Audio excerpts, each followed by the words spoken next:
Let me put them both up at the same time. That's fine. I think. So if you click and you just go back and forth. Oh yeah, that's perfect. I don't know if we want to start right away or if we want to wait a little while. Yeah, we can. Okay. I'm gonna put music on. We're gonna wait like 10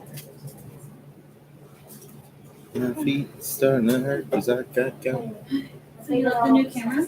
Yes, I love you. I'm so proud of you. Thank you for figuring that out. I literally know nothing about anything. Oh, that's it? Yeah. Oh, it's fancy. I know. I'm like looking and then I'm seeing if it's like, I can't make my brain connect. So you figured out how to make it so people are going to be watching the video when we're watching it? No, I have not figured that out. I mean, if we want, we can literally pick up that webcam and just move it so it's kind of in the front. Like, okay, let's test It out. Let's see. Look at the screen and tell me if it. Sorry. Okay. Oh. Uh-huh. This is weird. I don't know where it needs to go. I don't know if that's necessary though, right? Is it? Well, I don't know. I didn't get a chance to watch the video. Oh yeah, that's not gonna work. Is the video That'd be silly. like you have to see all the images in the video? No, it's mostly conversation. No, it's kind of a podcast. Yeah, that's what I thought. I got to watch like a few minutes, but I wasn't sure if it changes. I don't think it's gonna. No. Maybe something out later. Yeah, for the next one. Next time. Isn't there like Hi, we're figuring things out. screen sharing, screen mirror? Yeah, with like Zoom and stuff, Yeah. which I don't know. And there is also software. Like I know Oh, that. you look so clear and cute. Okay, cool. I know it's possible because I know YouTubers do it. Mm-hmm. But did they use another program to make it happen? I'm sure, and I just don't know. I haven't had the time to know. We're kind of just working it out. That's pretty damn clear. This is the beginning of it all, so Yeah, totally. we're gonna have everything figured out. So far, we've leveled up from last week because we have a webcam that's HD now, so that's cool. Now they can see all of our imperfections. Yes. Love that. So many more pixels. All right.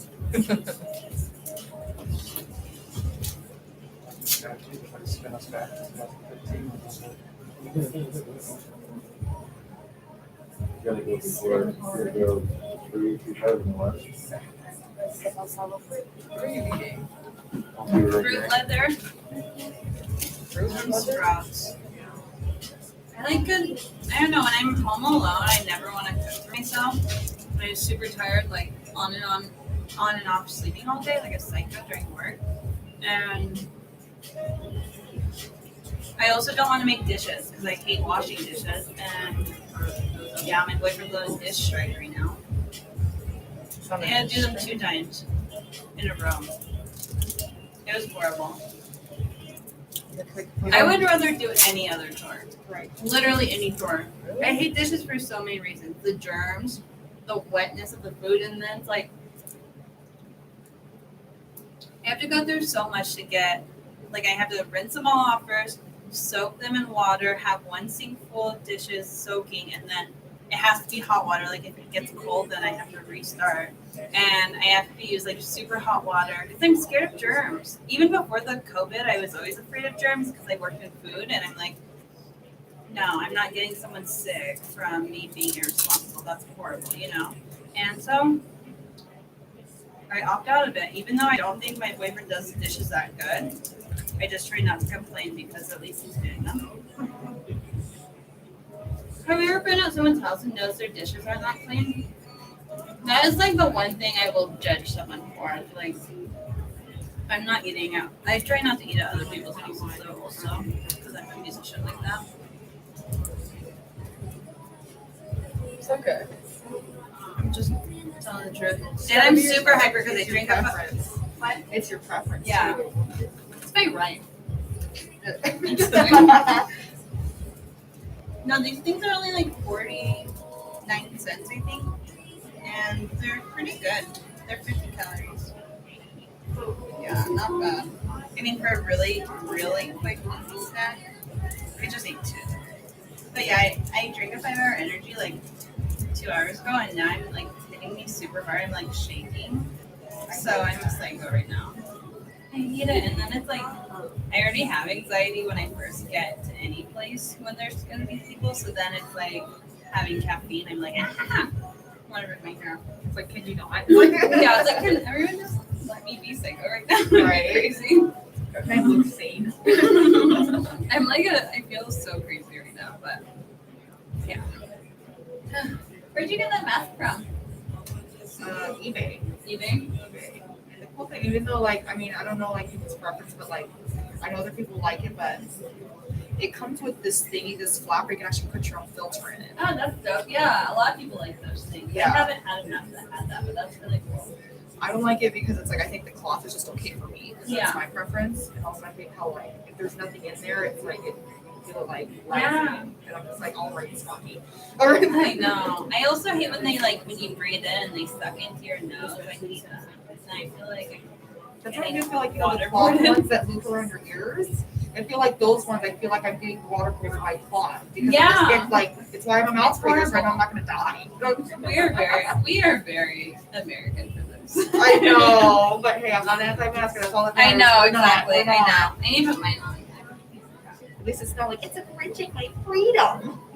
You're like, oh, where? Are you seeing the news lately? Right. Does that stay up without falling? Yeah. I wanted something like that. It seems a little bit better.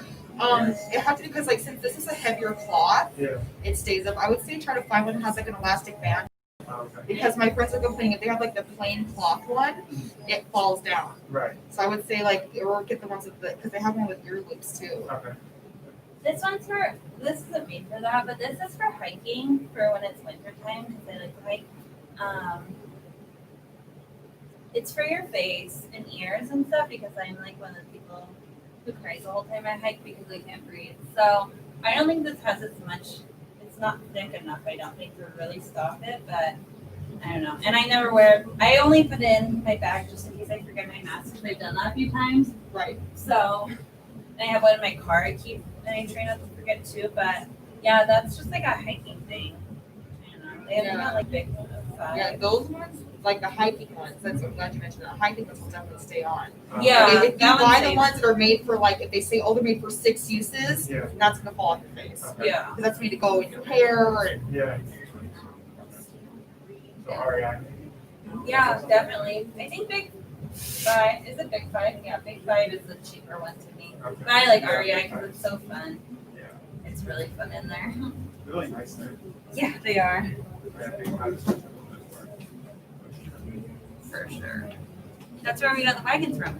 Oh, really? Yeah. And I'm gonna write a letter to I don't know if the right word would be solicit, but to ask for donations.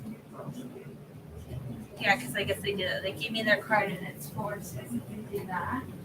Big5.com/donation. So I just need to pull the letterhead from Ari. She has one. She sent me the information. I just haven't really made the time yet. I haven't had that much time to be honest, but I also need to make the time. So I don't know. I'm like somewhere between. I really don't have that much time between working and then just everything going on, and then prioritizing the time to do stuff, but also like I feel like that. Hello, how are you? Good. How are you? I love your shorts. Thank you. Can I have that? I just got them. Oh, perfect. I'm just kidding. So my size. Like, Those are so cute.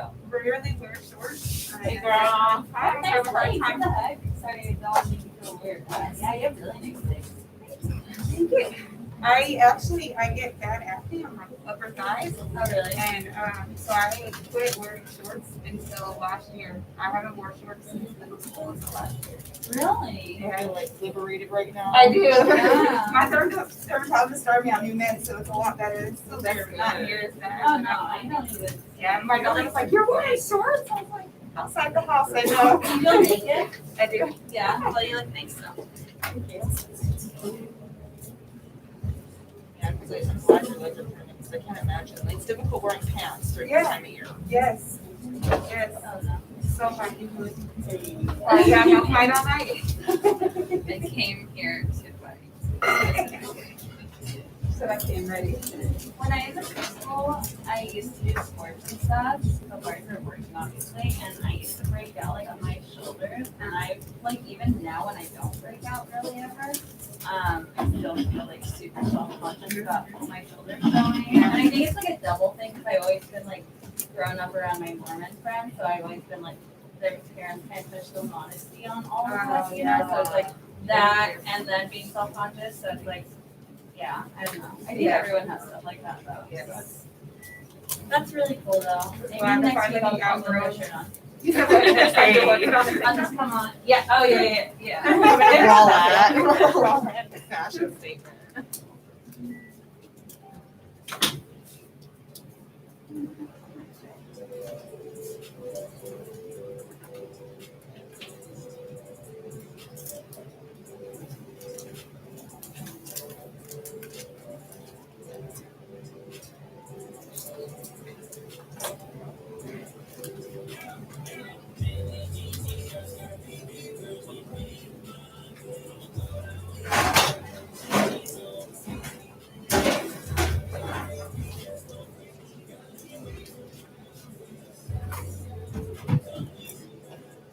Okay, we're gonna get started in like a couple minutes for some more people.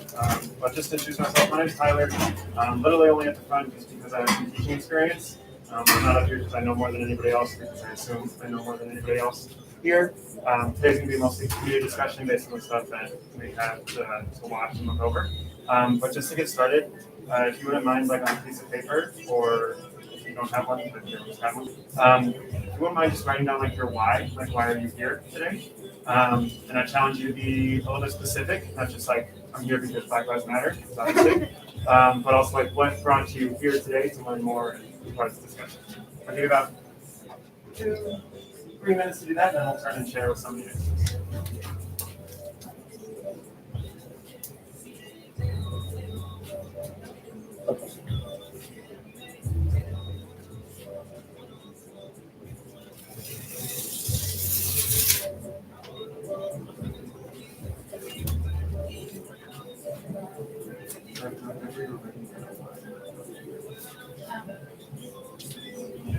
That's my favorite.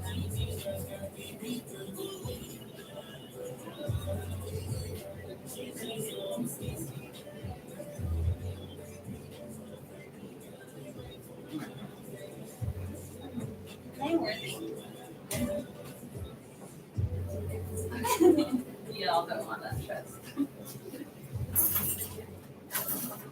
Thank you, man.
yeah.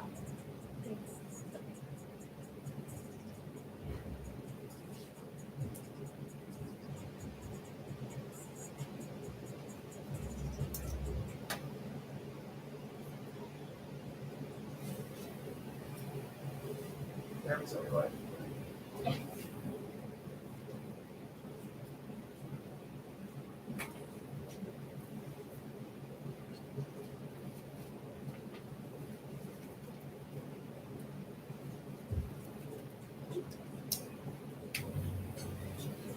But it doesn't need more time to start their fly.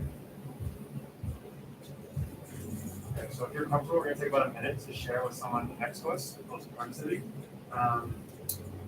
30 seconds to one person, I'll say switch, that way the person gets a chance to share as well. And then I think it's important for us to all have some sort of like camaraderie here, so make sure you introduce yourself and each other's names. All right, so 1 minute, and I'll say switch 30 seconds. Go ahead.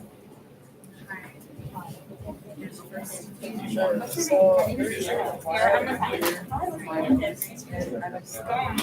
I said basically, I'm just here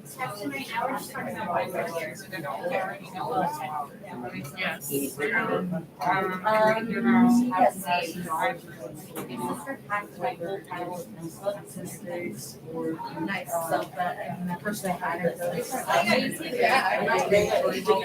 Oh, yeah. But my niece. Go ahead and switch. Why are you here?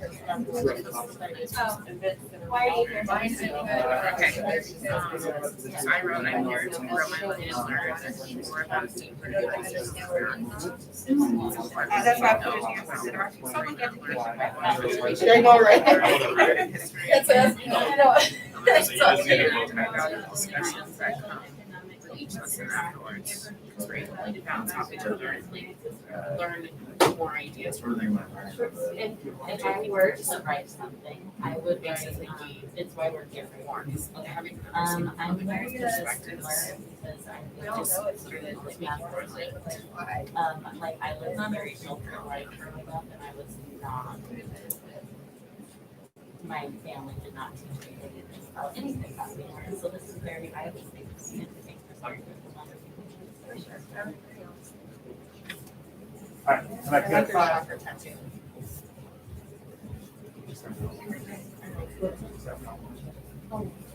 I love your chakra tattoo. Oh, thank you so much. I'm sorry. Okay. It doesn't help with the masks.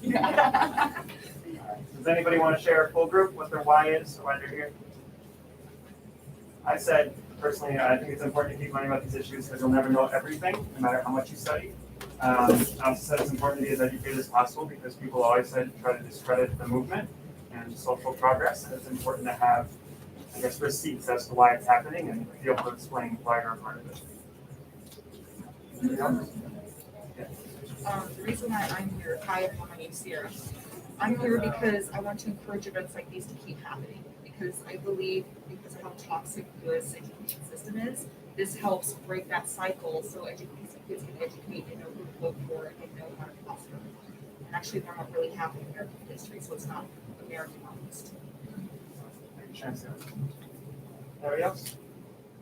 I think the reason why I always come here is because at a young age, from like a 5th grade teacher, she told me knowledge is power, and that's the biggest thing that that's always stuck with me. Knowledge is power. The best way to help people understand the BLM movement and also like to defeat bigots and their stupidity is by knowledge, by not only discovering personal anecdotes that we've never been through, but like we could see with other people's experience, seeing the statistics, seeing the facts straight on and giving it to them.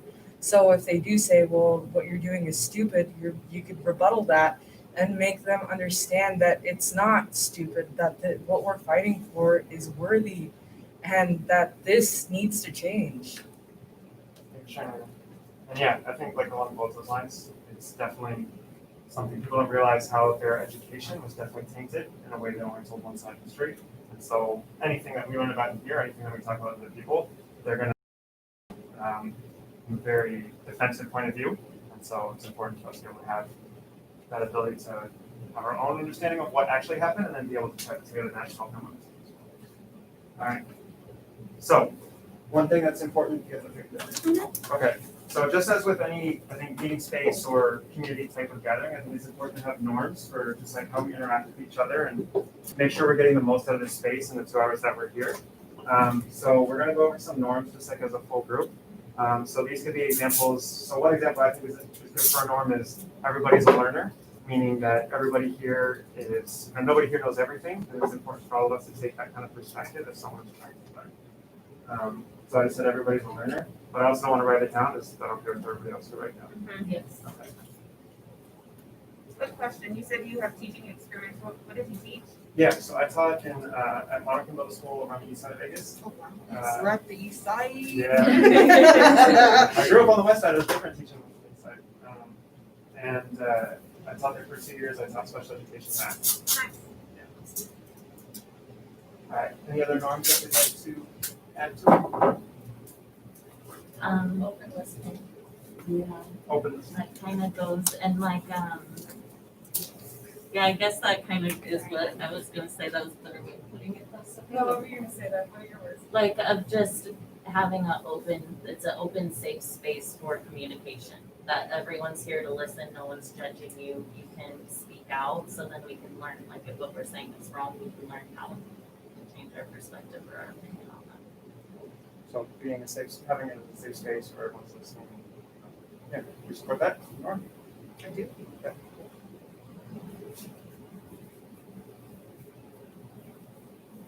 Any other additions?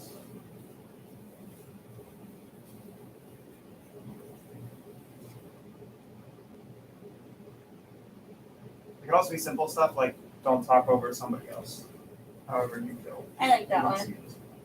Yeah, we can do raised hands. Yeah, we prefer raised hands, we prefer speaking out. Raise your hand if you prefer raised hands.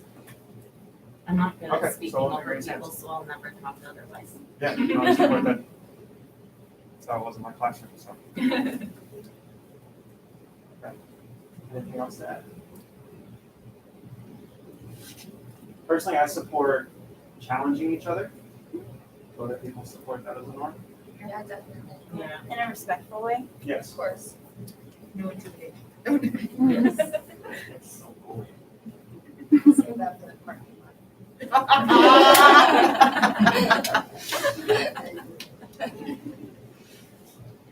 The reading's not all right on TikTok, guys.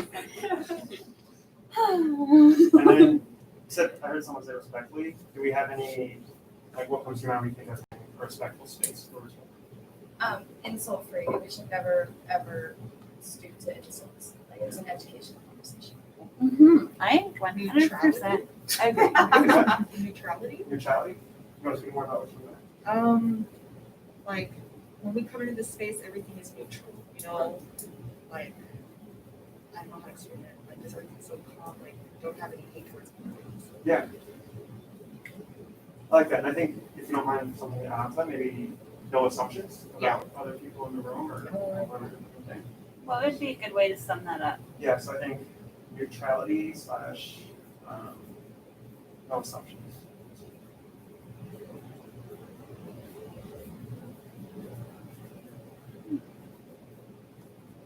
Any other ideas? This is something we will go back to. I anticipate this to be up every single time we have this type of meeting. That way we don't have to come back to these. And if there's something today that you felt uncomfortable about or you felt could work better, then we can definitely add that to the norm either throughout the day today or the next time we focus. Okay. So today we are going to talk about the school to prison pipeline. This is something I'm passionate about and something I honestly just learned about being in the school system and being a teacher. And so for those of you who have not heard of the school to prison pipeline before, well, first of all, the objective for today is we're going to learn about the school to prison pipeline and the effects that our school system has on students of color. The definition of a school to prison pipeline is the process through which students are pushed out of schools and into prisons. In other words, it is a process of criminalizing youth that is carried out by disciplinary policies and practices within schools that put students into contact with law enforcement instead of addressing the issues alternatively. Do you have any questions about that? Reread or just explain? All right, awesome. Okay, so This video is about 26 minutes. There's 2 parts to this video. We're just going to play part 1 today. That way we can have a full discussion about that whole part there. And then bring up something also towards the end of the day today. I'm going to stop the video twice at 2 parts. I think it's important to have discussion. But other than that, I'm going to have the video play through. That way you can take notes. And at the end, we can discuss further the other parts that we got back. Yay.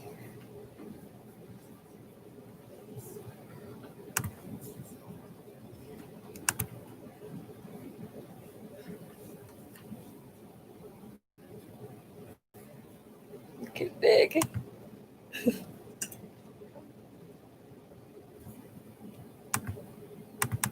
You guys see? Okay.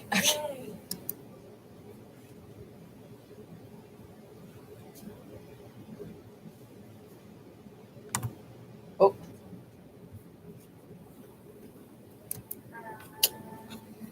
Guys.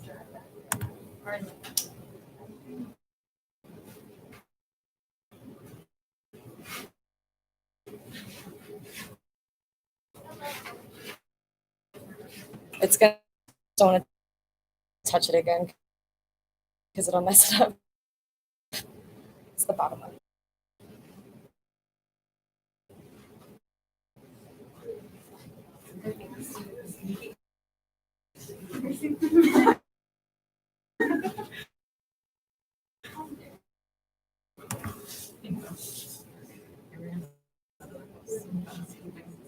Okay, don't do me like that.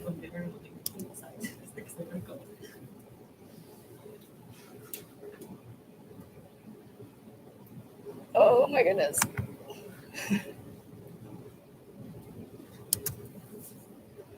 So I have some educated people. You guys want to take the conversation. You want to take the conversation on and educated people. Why are we starting at 1 minute? There's just a really weird advertisement at the beginning that we're. No, I totally. Okay. Oh, I think you look, can- perfect 1 minute. Okay. And then when you want to pause it, you should just be able to hit the space Okay. bar. Thank you. Yeah. I just trust.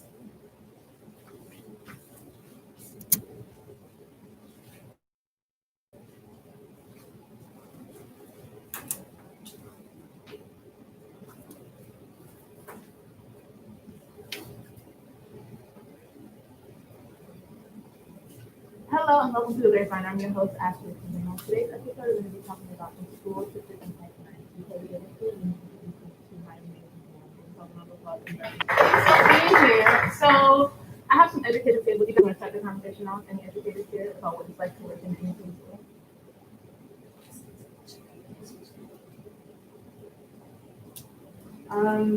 Well, yeah, I don't work, directly in an inner city school, but have an organization where we go into schools and conduct workshops. And what I have to say If this is the chair chair, Is, you know, to his laptop. just working in schools, you realize that kids just experience a lot through how they behave. Also about the actions in the schools, where a lot of kids aren't going to school, so that's something also to take into consideration. Okay, so many kids, may not attend schools because they have a lot of their plate, right? Also, they're not learning in schools as well as they can. So it's prohibiting them for being interested in even attending school when you're not interested in attending school. You're not going to go to school, and especially if you have, things that you have to take care of, like you have 4 sisters at home, your mom has to work. What are you going to do but stay home and take care of your family? So that's something to also recognize in terms of why students do not go to schools.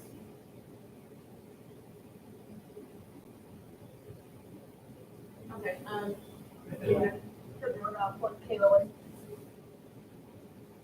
saying. So I worked in both public schools as well as charter schools, and the thing you're saying about making schools interesting for kids to want to come.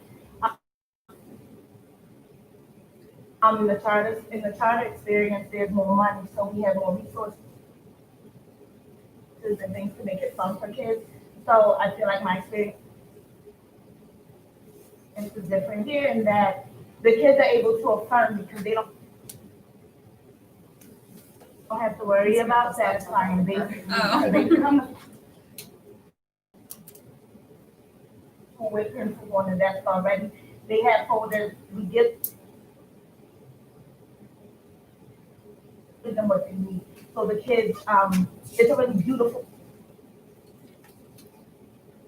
environment, and I get to spend my day with 30 little black girls who are like mirrors for me every day, and I get to watch. Let me just do that instead.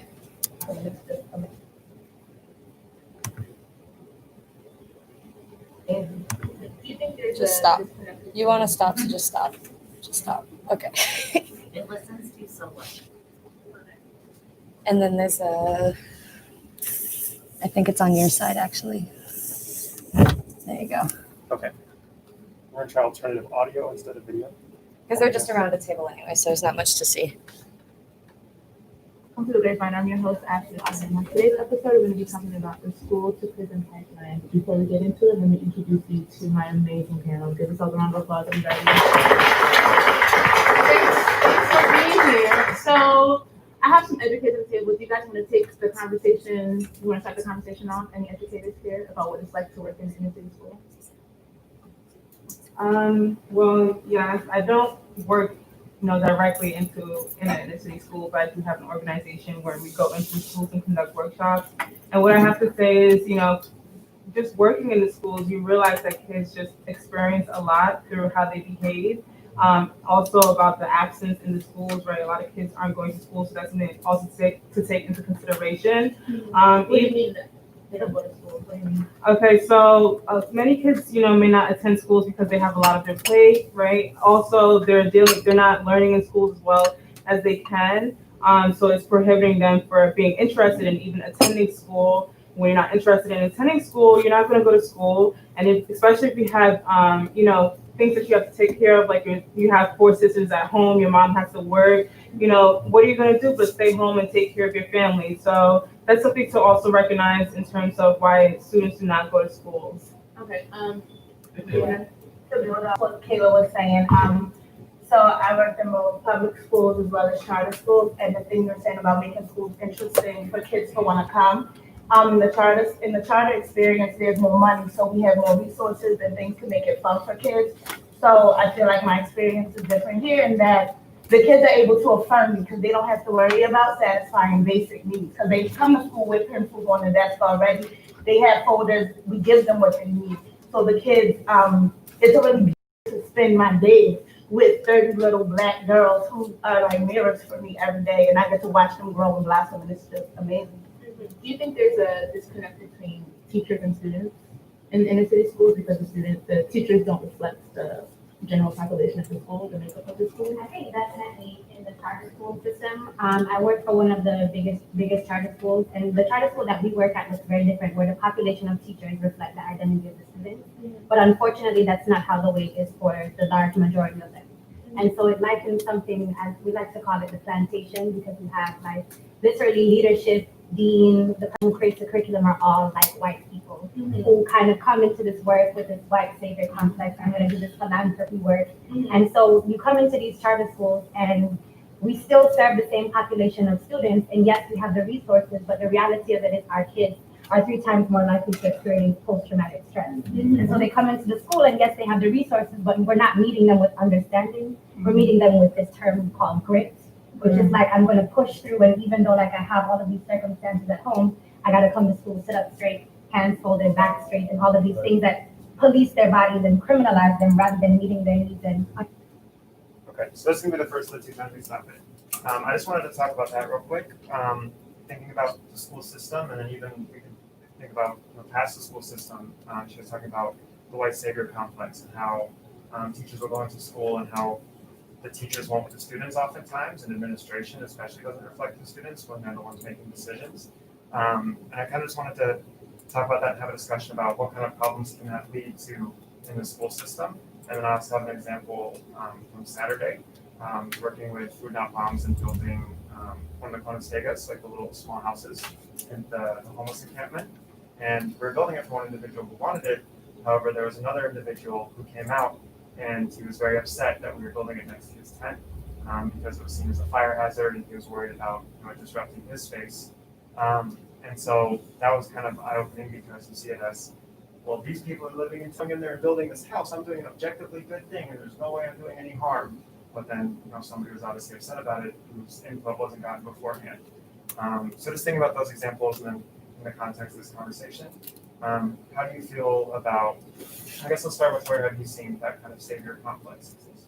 I went to a school here in town, LVA, Las Vegas Academy of the Performing Arts, and all of the admin is all white except like one person. And this past year, everyone's been like coming out against how the principal of that school like would only help like any white student, and everyone else on Twitter is like, "Oh, I got suspended even though like I was sexually assaulted in the janitor's closet," and how all of these teachers got away with like sexually misconduct on all these students, but any like I know someone who was a minority in the school and he got suspended and then expelled for something that like was not that big of a deal, and all of admin just like put it all under the carpet, and everyone who goes to that school that wasn't white all have problems, and all the white kids are like, well, Mr. Scott really helped me, or Mr. Walker helped me, so I don't understand why it's a big deal.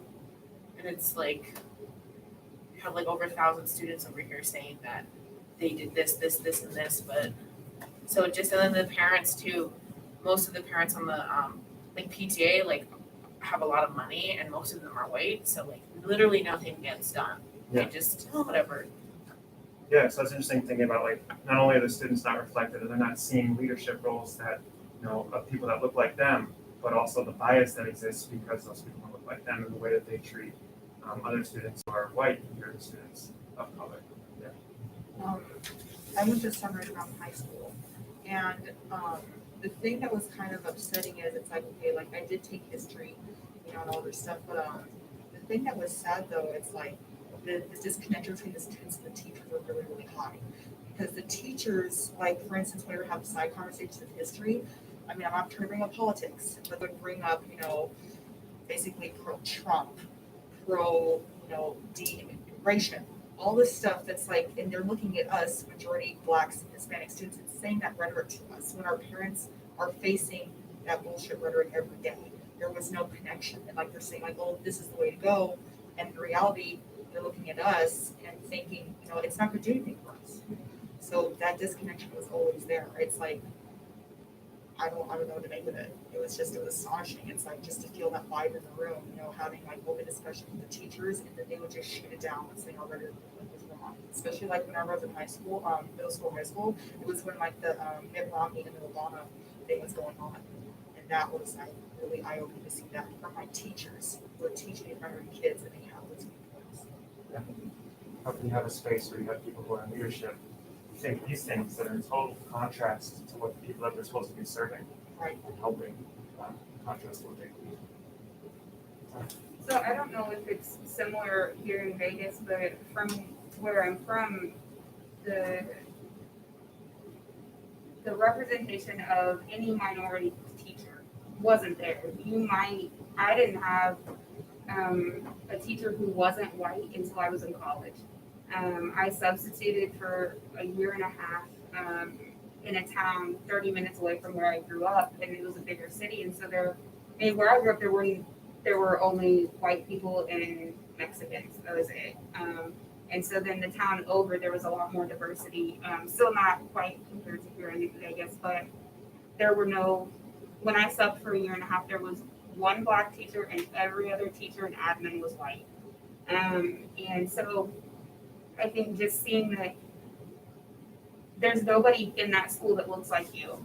And then the policies both for the students' dress code and for the employee dress code didn't respect anybody else's culture. So, for example, because of the employee dress code, that one Black female teacher, and I don't know what her preference would have been, but she wouldn't have been able to wear her hair in any of the hairstyles that you would typically see in that culture, being used like protective styles and things like that. She wouldn't have been allowed to. And so I think that would be difficult as a student to see that, you know, the only person who looks like me doesn't really look like me because she can't even dress or wear her hair in a similar fashion. Whereas you, if you're white, you're going to find somebody who can look similar to you, I guess. And then also one thing they said on there is, you know, about the grit and policing bodies. And I think that's the same with a lot of the rules for the students, you know. You can't dress this way, you can't wear your hair this way, you can't talk like this. And so it just, I think in general, just sets up the environment as an uncomfortable environment to begin with. And then obviously, you know, things get worse from there, so. A follow-up to that question is, how can we navigate that, regardless of, you know, racial lines or just like ideological lines of one person trying to go in to help another person or help on a systemic level? How do you navigate that line between saviorism and actually being helpful in a situation? Harry, you can start. I would say it comes down to not assuming like unrespected other norms. You know what I mean? Is we want to assume that everybody wants to eventually end up in a house or live next to a house instead of another tents or tarps or what have you. And you might assume that these children want or need what you would think they need, but you don't know because you're not a part of that. You know what I mean? It almost starts with asking questions. Yeah. And just figuring out where to start instead of assuming and then starting with no sense of direction. I would say, I just thought about this in my head. It's like, this might be a little abrasive, but the ego has to be part of it. It's like, I believe if everyone just dropped their ego and like thinking that they think it's going to be okay and just actually listen to what, like, do like a majority ruling, that'll help a lot. So instead of just deciding everything like, you know, the admins and everything like that, get a majority vote. You know, listen to what the kids want, you know? And do what that majority vote says, not just listen to Yeah, it and then do yeah, what you want, because and some follow schools through do with it. put that in place and then don't actually follow through. I think what a lot of teachers do, especially like what I've noticed here in Vegas, is that they're so focused on their own views and teaching the kids their own views that when the kids talk about how they grew up, they shut that down completely. And I think that should stop being forced upon kids, especially when we see that the majority of the teachers are white. It's very, it feels almost like you're being attacked just for being who you are. And I think like if you're in school, you shouldn't feel that way. You're there to like learn and to become more open-minded. That's what school is all about, is to learn and to have that openness to have new ideas. That's the whole purpose of education. And the fact that the teachers and school system is built in a way where a teacher has the right to like force upon their views on children is completely against the whole purpose of it. Why have school in the first place if you're going to be forcing stuff like your political views or the way you lived or the way you grow up on kids? I think when it comes to children should be free to express themselves in any way, shape, or form. I agree. As most of you know, I was raised in Hendertucky, so I went to basic high school, and in my experience with education, I don't know if other people have this experience, but I think there's like a huge part of Henderson and Vegas that's like a religious culture.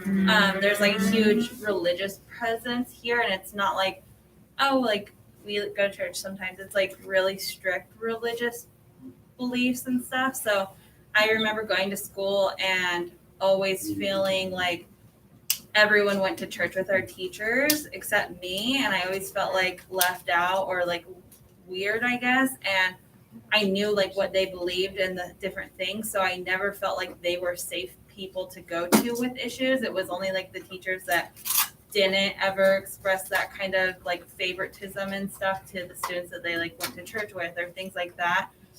Same with just like a teacher who has their children at like their children going to the same school they teach at. It's like they favor like those students' friends and whatnot. So it's like, I don't know. I don't think that anybody's political views have a place in school, or teachers' political views don't have a place in school, in my opinion. And I think like the job for teachers as educators is to challenge children to think differently and to make sure that they're looking at things from all sides versus trying to push an agenda. Because like Leo was saying, I can't relate to a lot of those teachers and like how they raise their kids and stuff. And to say like how I'm being brought up is wrong, or like saying all these different opinions, it's like, well, I'm sorry you don't understand. Like what? Like I'm sorry that you just don't understand. Like that doesn't make a difference for me as a kid growing up in the system. And when I think of like the white savior complex, for some reason my mind always goes and thinks about like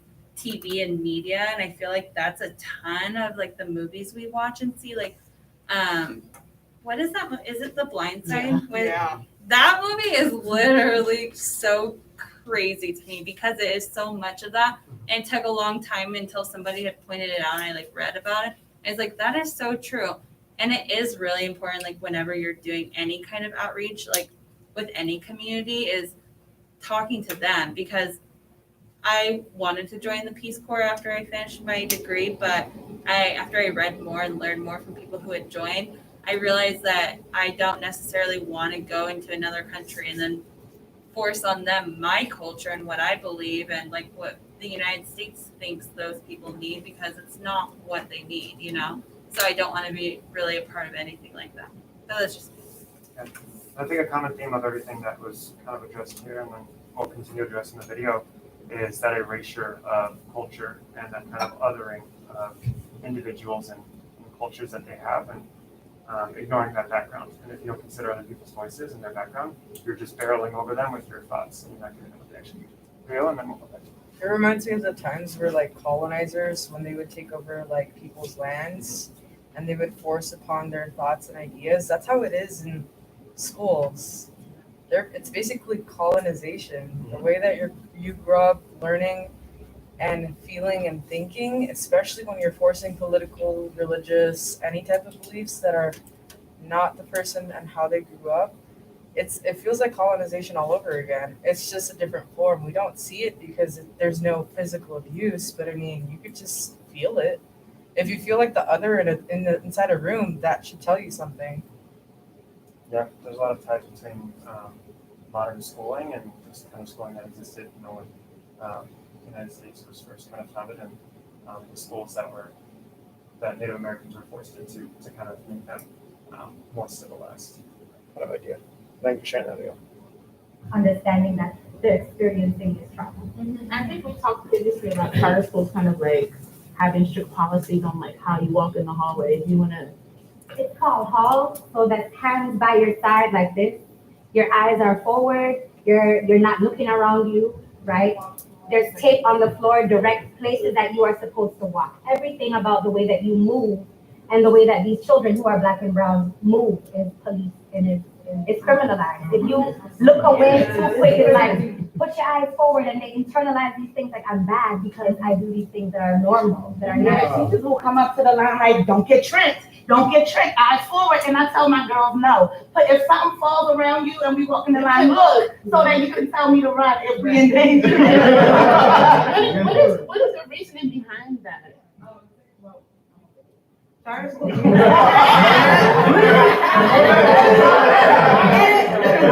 Charter schools, one of the biggest charter schools in New York uses a study which states that students will respond to the manner of discipline they receive at home. So then they coined this term of no nonsense, because a lot of like Black mothers and Hispanic and Latino mothers are very strict with the discipline. It's like, well, we need to give them that discipline at school if we want them to succeed. However, if you read that study all the way through, it says we're inconclusive.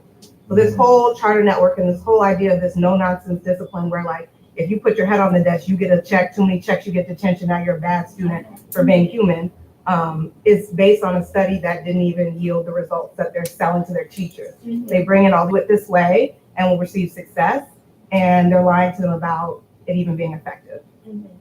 Do you feel like this is a kind of like a preparation to enter prison, the way that they're policed. What career is walking in a straight line preparing you for? Like, it doesn't make any sense. Like, what is sitting like this preparing? Like, it's just following directions. It's not teaching them to think for themselves or to think critically. It's teaching them how to follow someone's directions. So either you're going to the military or you're going to jail. It criminalizes them. Yeah, go ahead, Sam. Yeah, I also wanted to say that in a lot of ways, previously when a lot of like older methods that kind of were precursors to these were introduced, it was to prepare Americans for working in a factory, which is basically like automation, like the precursor to automation. You have to sit in one spot or stand in one spot and do a repetitive motion over and over again. Like you're putting it in, you putting the lid on, it's going down a conveyor belt. So a lot of these practices were made to teach kids, sit, don't move, sit up straight, eyes forward, focus on what you're doing, memorize, recitation, not necessarily learning. And I used to teach VPK, which is like preschool.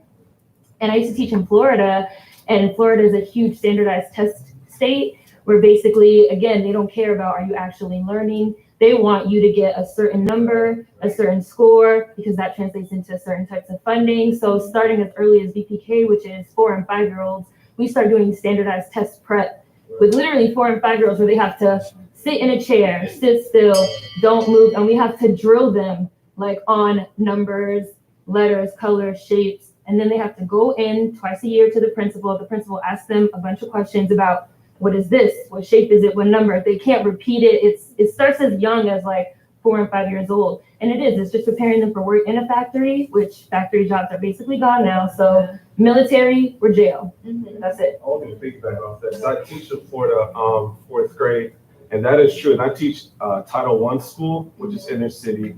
It's when it's basically 70% or more of the students are on poverty rate.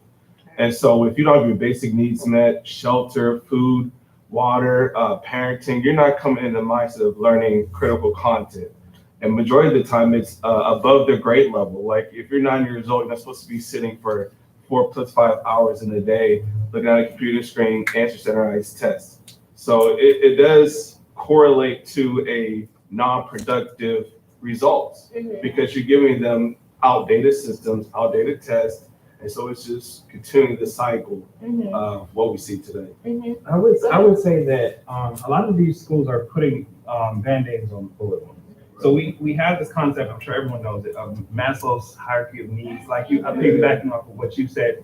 If I don't have food, I'm not going to be focused on opening a book. Right. Like I need to take care of myself or my family or whatever. And a lot of times these strict policies and stuff are, as I said, just Band-Aids as opposed to going and figuring out why, like the causation behind some of these issues. And a lot of people don't feel the need to invest in these communities. Go ahead. Yeah, and also to continue, I think that, we're now in an age where it's heightened. So not only are we telling kids to, keep your hands on the desk folded or, walk straight in a straight line, but now when they want to go to a bathroom, they have, security officers escorting them to the bathroom, right? Opening up the door with the key, right? So the kids can't go to the bathroom if they really wanted to go to the bathroom, as well as when they're entering the schools anyway, you have security guards at the door waiting outside for the kids to enter, to put them into a metal detector, to open their book bags and see what they have. They have a phone, the phone gets confiscated. Yes, it gets back to them at the end of the day, but because you're taking something away from, a child, it's something so minuscule as a phone, right? I understand it causes distraction, but that can lead to other things as well. And you're continuing having, the children, watch constantly. So then they go out in public, right? And now they're going to a store. Now you have somebody watching you in a store, right? Anywhere you go, you're being watched. And I think, we've just got to a certain point where it's just too much. It really is too much. I understand that, cities may feel the need to do it because of the impact that kids that the cities have in the schools in terms of maybe drugs or weapons or etc. However, that's not a solution. Like that's not a solution at all. I think that cities need to come up with a better solution to solve these problems and, to rip off that Band-Aid and to find exactly. Yeah, I think also in New York City public schools, because I went to New York City public school, there's a big disconnect with like teachers and students because also a lot of teachers come in and they're like, teach for America, or they come in and they want to do this thing where it's like, I'm going to do this for 2 years, put this on my resume, and then I'm going to leave. And what this does is it causes like, like kids feel passion, they feel energy. As soon as you walk in the room and you're the same color as them, already they identify with you. So if you're coming from Wisconsin or Milwaukee and you don't have the right amount of training and stepping into these rooms, you don't even speak the same language, you haven't been trained, it just gets really messy as well. So that's the thing that. Is there, so there's a lot of educators around the table. Do you find that your schools are underfunded or like you're underpaid? And like, how does that result? How does that result in how long you stay at the school, et cetera? You go ahead. Yeah, so I actually just left the school that I felt was underfunded and where I felt like I was underpaid. I had about 150, between 150 and 170 students I saw every day.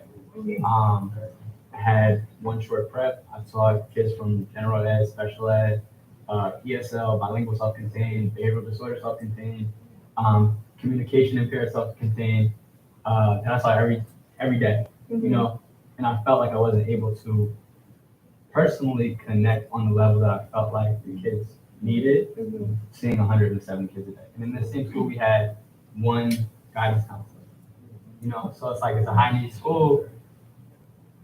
You don't have the resources to deal with the problems that kids are coming with. Many times we don't even have a common planning period where it's like if you're the language arts teacher and I'm the social studies teacher and you know about something, I may not know about it. So the Band-Aid on the bullet wound thing I think is true. And many times we don't even know where the Band-Aid is supposed to go.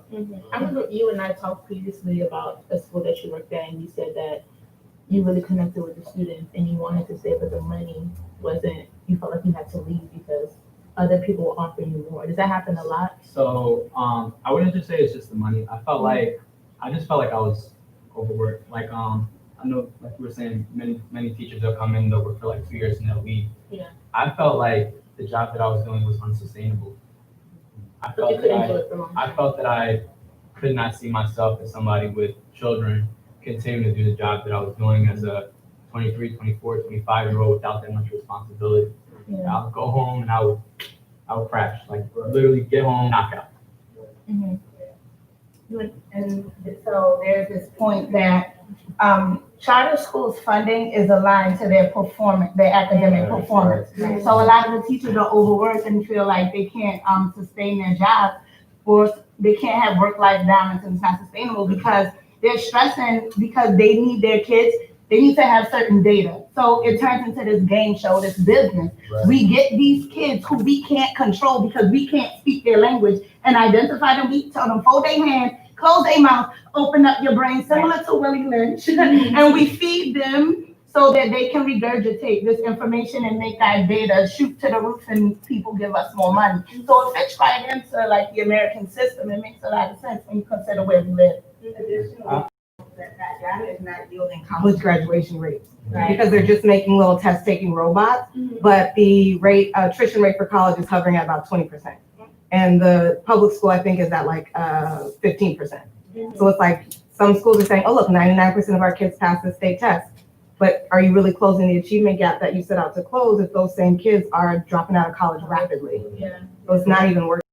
So I went to a public school and I can totally understand. But first of all, thanks to all the educators because y'all are very important. Y'all are underpaid. Clearly, at schools that are underfunded and stuff. So we appreciate you all. But I didn't realize how important it was for a school to be underfunded. I thought all schools were the same. And not to me and him met, I didn't know, like I thought books were supposed to, like the books were like missing pages. And if you lost a book, you had to pay for it. You had to pay like $100. This back in 2005. And it's interesting when we compare. Yeah, well, $100 back in 2005 was like almost rent. Like. It's interesting when we compare experiences because I was just happened to be in a place, an area in life that I was able to go to a different type of school, and I could see the differences in resources. And a lot of times, it doesn't matter how smart you are. Right. If you don't have the proper resources, you can't demonstrate it. Right. Yeah. Go ahead, sir. I went to public school also. I'm from Washington, D.C., so I went to DCPS. And like I went to a high school that like when we went in, we had to like go through a metal detector. Yeah. You had to put your bag in the belt and then like the X-ray and We had to wear the badges with our picture and our name on it. And then when I was like a junior, they had a system where the badges got like a swipe, so you had to like swipe in like as if you were going to prison. Like, and if you went off, they patted you down. We had like armed guards, we had dogs, like we had the whole thing, like in my high school. And number one, like everybody's been saying, it doesn't help. Like it doesn't do anything except, again, funnel students into the school to prison pipeline, because now you have police officers patrolling the halls. Again, they have dogs. They're already creating this environment of you're doing something wrong, like one of you said, you know. And then it's like, oh, infractions. And if you get a certain number of infractions, you can't come back to school, like, or you have to do a 10-day suspension, or, you know, stuff like that. And again, all that does is create this culture of like prison mentality and fear, and you're doing something wrong. And it prepares kids to go to prison. Like that's what it's preparing us for. It's wild. Like it doesn't make sense. Okay, I want to put an exclamation mark on that specific that discussion part right there, because some people, when they think of school to prison pipeline, and it was addressed in the video and is part of it, is that idea of the bell system and the way school is scheduled is similar to prisons. But I want to kind of put that on the backside part of it, because one, it also leads people to the argument, well, everybody went to those types of schools, and so how's that going to disproportionately affect students of color? And so that argument is not going to be taken by people who are trying to discredit the movement. But I also want to make the point that the school to prison pipeline is much more tangible than that. It's like she's saying, where students' infractions, they add up. And so one student, you know, it starts off with them getting a detention, and then they get in-house suspension, and then they get suspended from school for 5 days, and then they get suspended from school for 10 days. And it adds up that way, and that's what happens disproportionately to students of color. And I saw it in my school as well, where instead of addressing the social, emotional, behavioral needs of those students, they were put into suspensions, they were put into detentions, and they were seen as, oh, well, that kid's just hopeless, and not addressing the root causes of those issues. And not to mention the behavior issues start to act up more when you have a teacher that doesn't understand you. When you have a teacher that doesn't understand, well, it's part of your culture to speak out of turn occasionally and not raise your hand every single time you talk. So I just want to point to a couple of statistics here. 40% of students expelled from US schools each year are Black. 70% of students involved in in-school arrests or referred to law enforcement are Black or Latino. And so in that case, when students get in fights, that happened at my school again as well, where Metro would come and patrol the school outside after school, instead of, again, addressing the root cause of what's happening. Black students are 3.5 times more likely to be suspended than whites, putting them on that pipeline. And then Black and Latino students are twice as likely to not graduate high school as whites. And then 68% of all males in state and federal prison do not have a high school diploma. And so these are very tangible things that are happening because these students are not understood and because they're not reflected and their culture is not reflected in the people that are teaching them. And so yes, schools are modeled off of prisons, but not only that, these students are tangibly actually being pushed into prisons because of the biases that exist and the way the school is developed. Yes, here. And also, it's the mental health status about it too. Like, the thing I realized is it's like, okay, kids who are diagnosed with ADHD and like all those things when they were kids, I honestly believe are misdiagnosed, because what she's saying, sit down at the desk, put your head down, that's a behavioral thing. And if kids are not doing a behavioral issue, they'll just think they're out of whack and that they need like medicine to calm them down and turn into zombies. And that's not okay. And the other thing too, it's you know, kids, you know, their social interactions with people is being developed at this stage when you're in the education system.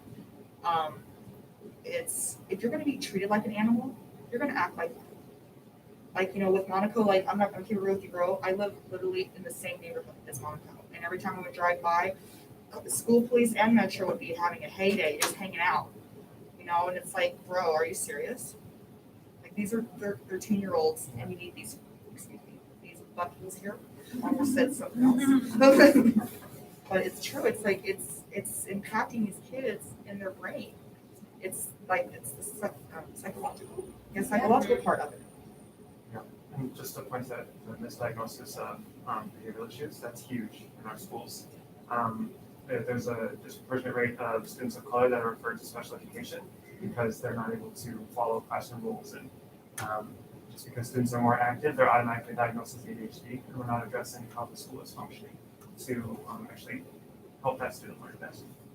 I don't know if people know this, but here in Vegas, the schools are designed from a person who designs prisons. So like, if you walk into Centennial, Cimarron, any school here in Vegas, it feels like a prison. Chaparral wasn't a Yeah, So it's basic. Yeah. So like, just having that little tidbit of information, just like you already know, Like, there you that these go. things are created for kids who don't have resources, which tend to be minorities, to go into prisons. And the fact that they have cops in schools, they're macing kids when they get into fights. Because it's happened to me several times in Cimarron, and my mom's complained about it, and no one did shit. Completely, like I was blinded for 3 days because of the freaking pepper spray, because someone broke out into a fight and they were just spraying it all over the place. So the fact that they have these things in school is insane. And like, if people can't see that schools are related to prison, like you're just blind, you're stupid. I just wanted to like say too how crazy it is. I can remember always since like kindergarten and elementary, middle to high school, just like having really mean hall monitors that would like yell at like everyone was mean of them. Like they're not mean, scared of them because they were so mean. And I just remember they'd like walk up and down like in the lunchroom, like just walk up and down, and then there'd always be one or two tables where there's more, like rowdy kids that just are more even more verbal and stuff, and they're loud all the time, which doesn't make them bad kids, but they're over there, like always, oh, go to the dean's office, go to the principal's office. And most of the time they'll go over to like a white table and they're just like, oh my gosh, how are you doing? And it's like ridiculous. It's like really shows like, oh, okay. Just some feedback from our YouTube. Someone mentioned no police in school, allow children to be children, close Clark County Juvenile Detention Center. We have no programs to help the children long term besides locking them up and creating criminals. And then the next comment from the same person says most of the children coming into Clark County Detention can't read in minority or brown. First of all, thank you for giving that insight, especially with specifically to Clark County.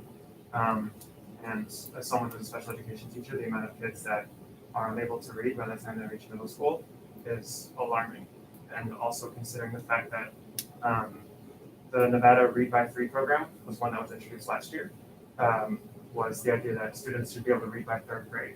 And if not, then they would be held back. But then they would be given additional resources to help the students be able to do that. But with the recent Nevada budget crisis and shortfall, they've already cut that program by $31 million. And then, again, tying to the movement, the police department received no cuts in funding.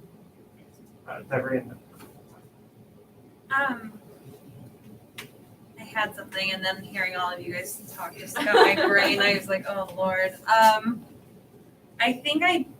What I was gonna say is when you were talking about children being misdiagnosed with different disorders and whatnot. I know from like my family's experience with my younger brother. My mom's still not in a really great like financial thing, and there's a lot of different issues that come and go. So I'm sure that has a huge impact on my younger siblings and stuff.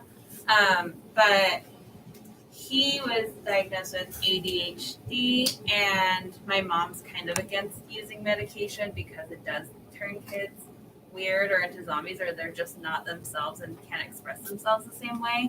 And I learned from my friend who is a social worker that there's a lot of things that kids can't be diagnosed with until after a certain age, just because, like, according to the books, like, you can't diagnose them with that. But even though they clearly have those different disorders, and it'd be easier to treat them if you could put the right label on, like, what they're dealing with. And then the other thing was that I had another thing. In Henderson, Brown Junior High School is where I went to school, and that's where my brother went to school, and I'm good friends with one of the teachers there, and she's telling me how Brown has switched over to like trauma-based education, which there's like different kinds of therapies and stuff, but I am a firm believer in trauma-based counseling and therapy because I think that's the ultimate goal is to find the root of the issue and then fix it from there and find out how you can remedy it. And I think that when kids go to school, like having teachers that are trained that way and understand like what trauma does and how it affects children changes the like what kind of education they're getting altogether because the teachers are more sensitive and understanding to the situation. Because I know like me personally, I don't respond at all to yelling or anything like that. Like and I remember teachers getting in my face and like yelling at me when I was like young, like in middle school. I wasn't even that bad usually. And I feel like for a lot of people, like I would have a post-traumatic stress response to that, you know, and I'm sure a lot of kids like that come from low-income families that have so many other stressors at home, the next thing they get to go to school and like that's supposed to be a safe place for them, but it's not because there's just more adults yelling at them, more adults like breaking the trust and bonds that they're supposed to be building. Yeah. I never received a formal how to teach students who have suffered from some sort of trauma. Never received some sort of training on how to address that. And they have a social worker on campus who has a whole portable there, which is awesome. I mean, they need it. Definitely. I have quite a few things to say. So I'll start with the diagnosis part. So many of you know I'm a master's level social worker. So and then on top of that, after you get your master's, you have to do supervised practice for 2 years and then take another test before you can be a licensed clinical social worker. So that's where I'm at, right? And I've been licensed since 2013. So the primary thing that we do as LCSWs, aside from being able to be a therapist, is diagnosis. So that's one of the big differences in bachelor's level and master's level is you have several classes on studying the DSM, which is what tells you what you can diagnose people with, and actually learning how to diagnose. And so one of the big things that I learned through that was the difference in like ADHD and other diagnoses, and they are often misdiagnosed. So the criteria that you have to meet the diagnosis of ADHD, and this is similar for almost all mental health issues actually, but the criteria that you have to meet there also line up with other diagnoses. Bipolar disorder, disruptive mood dysregulation disorder, PTSD, anxiety disorder, and depression. Those are the top ones that match ADHD. So you're supposed to say, well, which one fits best? Which one do you have most in common with? And unfortunately for children, they often just say, oh, well, it's a kid, I'm gonna look there first and I can medicate that. Because that's the biggest issue is finding a medication for an elementary child for anxiety or depression. Bipolar is one of those that you typically don't diagnose until they're at least 18. So they'll give them a diagnosis of DMDD instead. But none of those other diagnoses can be medicated really safely at an elementary age. And so ADHD has a quick fix. Even if you don't have ADHD and you're given a stimulant medication, everybody is going to have a positive response. But it's how big of a positive response. Is it big enough to make a difference? And that's kind of where we go. But I know specifically for myself, my entire life I was diagnosed with depression. And then as I started learning the DSM and realizing, no, this is PTSD. I have PTSD. And then when I finally got a practitioner to go through my entire history and recognize that and diagnose me with that and give me the proper treatment for that, I got better. Versus being put on antidepressants my entire childhood and never getting better, you know? And so I think that's a big one, is just making sure that they're diagnosed correctly and treated correctly. And that kind of comes into the IEPs, and do we have a social worker or a mental health therapist in the building? And I found since we've been here, all of the schools that my children have attended, and we've shopped around because I haven't been happy with any of them, none of them had a mental health professional. None of them, not a single one. And even when my youngest daughter, she has a lot of mental health issues. And when she got put on her 504 plan and she's still failing every single core class. And we're looking at, okay, we need to do more. What can we do more? They had me meet with an administrator to come up with this plan. And I'm coming into her with all of my research. Here's ideas. Here's why the studies say to do these things. And the pushback that I got was so extreme, and her response to that was, well, my son had an IEP. I know what I'm doing. What was your son IEP for? it was educational. He had difficulty, some sort of educational difficulty versus a mental health.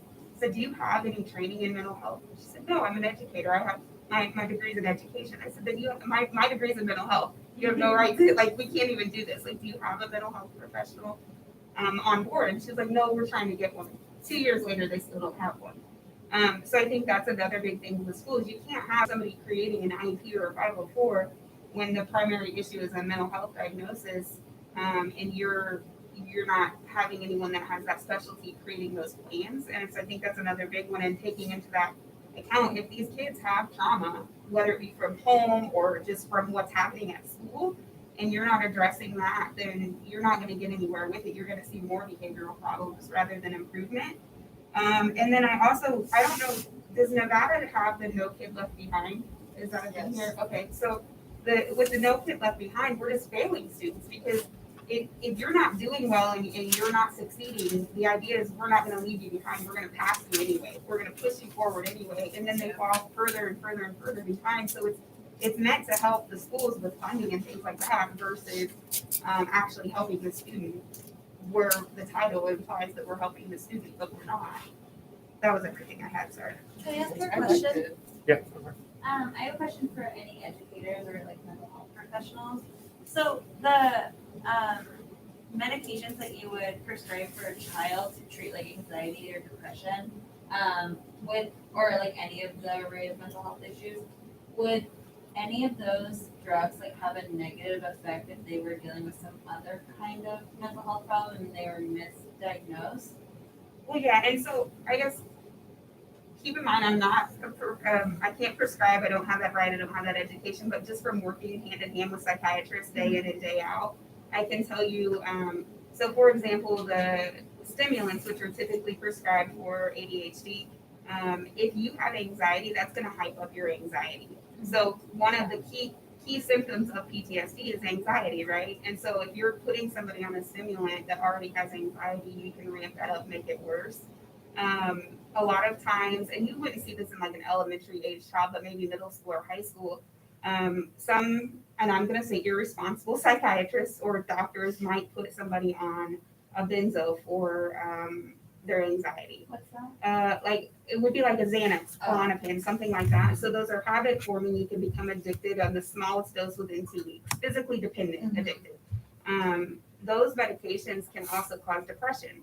So you can see somebody on a benzo that now is suicidal. Or a lot of antidepressants can also then cause, the fatigue. They can cause anxiety. They can cause even worse depression symptoms. Or monitored correctly, they can cause a lot of other issues. And I think also keeping in mind that therapy really is helpful if you are properly diagnosed and given the proper treatment modality for whatever your diagnosis is.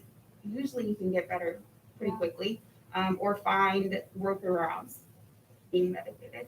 That's one thing that I was like always really curious about, because I didn't even know until like years after my brother was diagnosed that there's also other options that don't involve medication, like teaching, like therapy, and then like teaching coping mechanisms for children to use like whenever they feel those anxiety feelings or whatever the issue is. So that's crazy to me. Okay. Do you mind if we go through the stuff and we'll bring it back at the end, full discussion? Okay.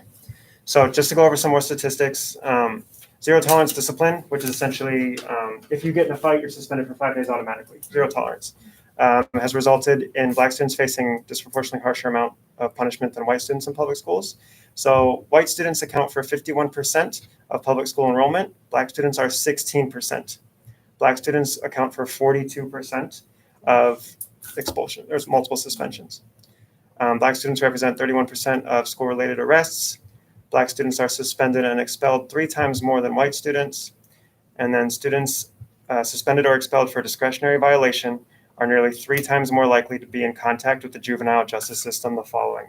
So again, talking about that tangible, how it actually goes straight from the school to prison, is if you get in trouble in school, you're statistically more likely to end up on that road to juvenile justice system as part of like an actual prison.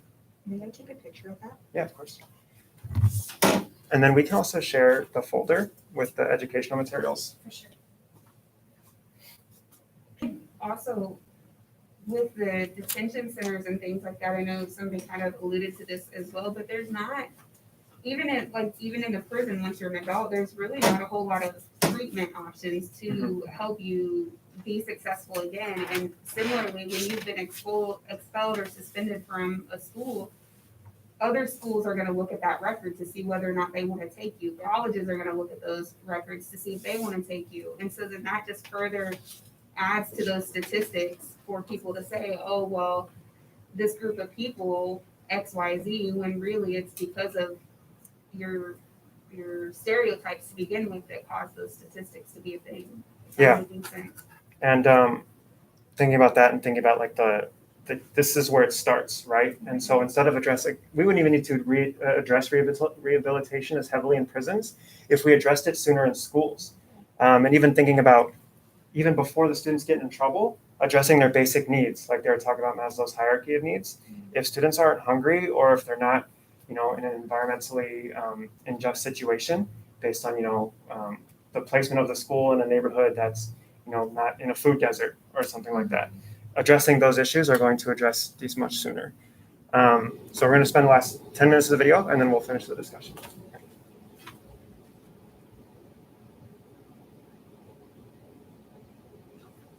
It's interesting to watch the discussion around education and why educators aren't funded and why schools aren't funded.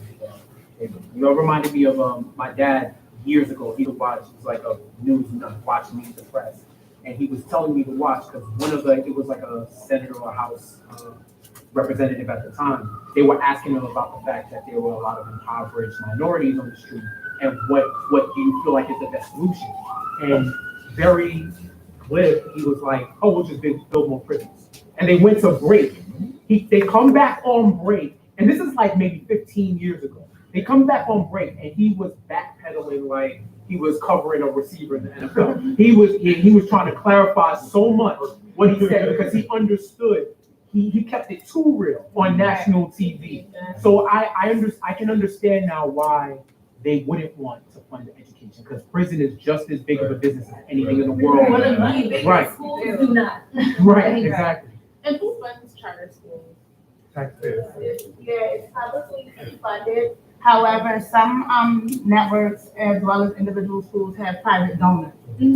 So like these big, but I won't say any names, but make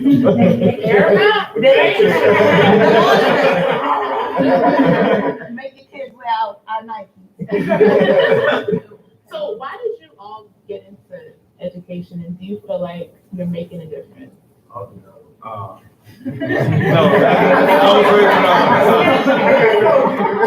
I get that asked a lot because if you don't know, I teach elementary, and so you don't really see a lot of elementary male teachers in the classroom. So I get that question a lot. I grew up in a single parent home, inner city, government, welfare, the whole nine.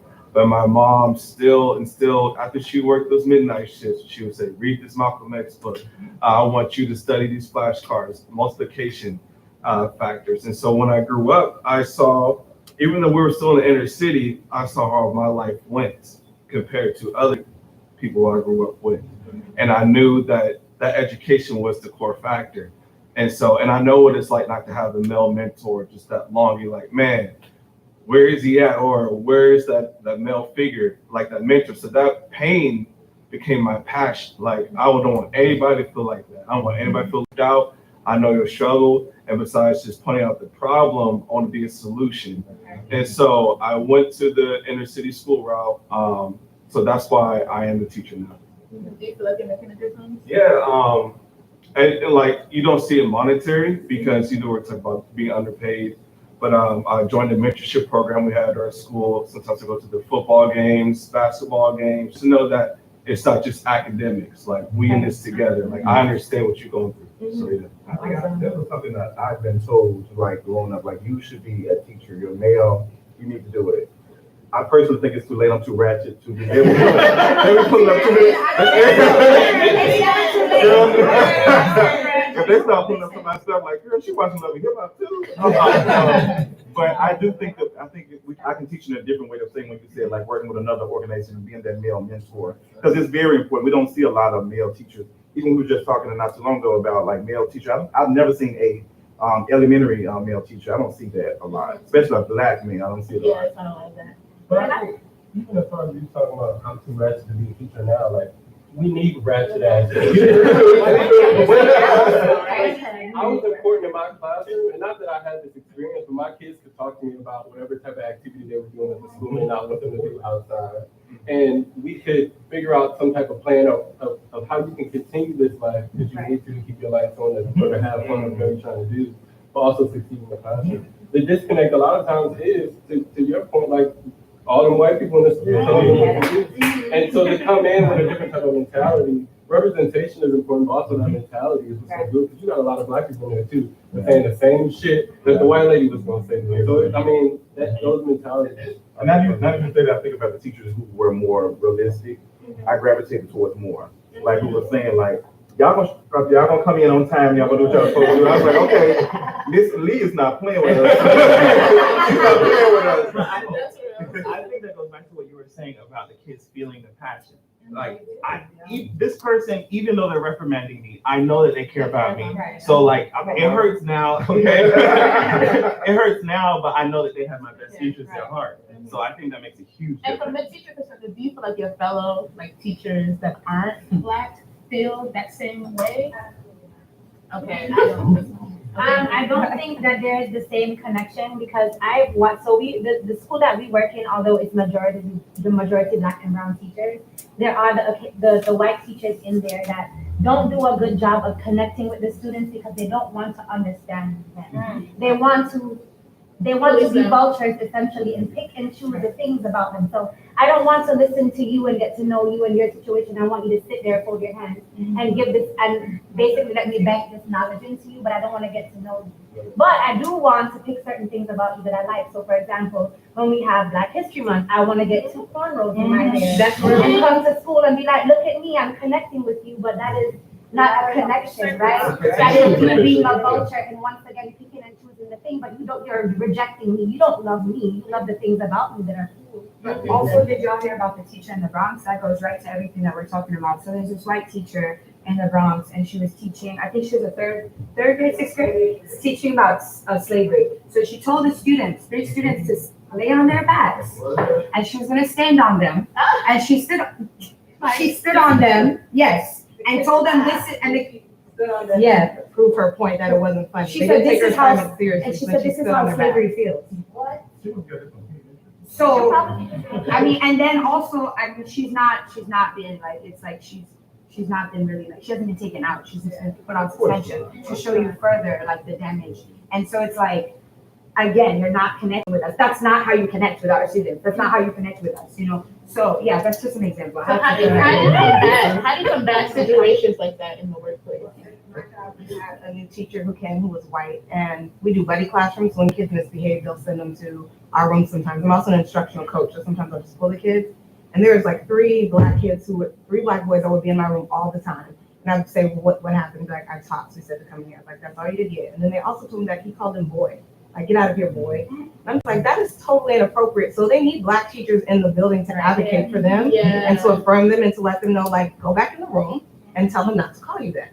So I'm not gonna go fight the battle for you, but like when people are saying things to you that are crazy and calling you boy, remind him that you have a name and you have an identity, because they don't even know the historical context of being called boy, and it still hurt them. It still made them really upset. I also feel like when we talk about Black Lives Matter, I feel like education gets left out of that discussion a lot, because there are criminal things happening to these children in these schools, and nobody really is looking at it or caring. Like, I've seen kids dragged down hallways before because they refuse to redo their work. That's a common thing. If they have special education services, that's a legal document, but they don't get their services. No. And then when they can't provide their services, they'll tell their parents, oh, this isn't the right placement for them. And then they end up in a less funded public school, which is also not the right place. So there's a lot of illegal things happening in schools, but they benefit because no one is watching what's happening to our Black and brown kids, because as a whole society, we haven't really shown that it's something that's important. They get away with a lot of things. I have a question to your point where you was like, they called the student boy and kicked him out. Like, and you were saying, go in there and tell me your name. I always found it difficult and still do. Like, how do you balance what they need to know to survive and be out here and get a paycheck to feed themselves, but also to get through with some type of integrity and self-respect and knowing who they are. Like that to me, that was, and still is, like the most like mind-blowing part to be an educator. This last week, actually, I was teaching my girls about advocacy. And so a lot of times my kids will let people discipline them for things that they didn't do, including me. And one of their sisters will tell, like, no, Miss McKissick, that was me talking. And I will get in the little girl, I'll get in her ass even deeper, because it's like, don't ever let someone come at you for something and you're innocent. Open up your mouth and speak. And sometimes you might have to like wait for a more appropriate time, but don't ever let nobody trample on you and you don't open up your mouth and say anything. And that's your question about how do you combat that milk being all up in our coffee. You beat it. Like you have to beat it. And that's why I'm in the classroom, because I understand that it's really diluted. And that if I can impact one child, they're gonna go on and impact two more, and it's gonna trickle down cycles. So like we just need to affirm our babies. These people are trying to take their souls out and throw them in the trash. Okay, so there is a part 2 to that video that kind of goes into a little bit more and kind of talks more about some of the ways forward as well. But just to kind of have a little bit for discussion, we're gonna discuss for about 15-20 minutes, and then we're gonna close on another video that's a little bit unrelated, which I don't like to do, but I think it's important to kind of get us that action aspect and be able to use our knowledge. But anyway, so now we have the time for the discussion. So does anybody have any questions before I propose any discussion questions? Nevada is a state that does standardized tests, right? Yes. I wanted to bring some attention, especially because of the current administration and Betsy DeVos specifically. They talked about a bit about charter schools. What are some of the benefits or negative consequences of the move towards charter schools and the privatization of education? The problem with that is it's continuing the segregation between equal education in America. It's like, Betsy DeVos can suck her tit. She's an idiot. And the thing that's bad is it's like if you keep funding all these charter schools to have their education and everything like that, you're teaching those privileged kids how to properly vote, how to properly choose your politicians. But the ones in the public school system, we're left for nothing. We're led into the pipeline system. And that's feeding the segregation problem, the toxic system.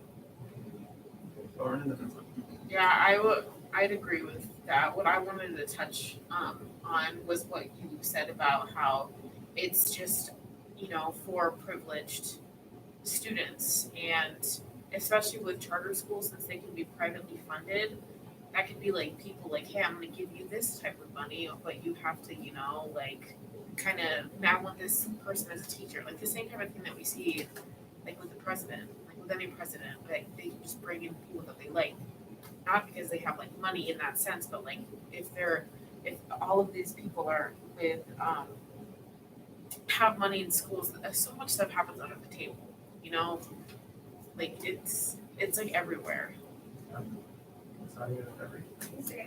With my experience with charter schools, my kids have gone to 2 different ones, one in Indiana and one here. And what I found, aside from the fact that I hate that the charter schools are pulling money from other public schools that actually need the money, it's harder to hold that charter school account because although they still get the public funds, they don't have the same rules. They have some of the rules, but not all of them. So for example, when I said to my youngest who was really struggling with her IEP, it was a local charter school that she was at.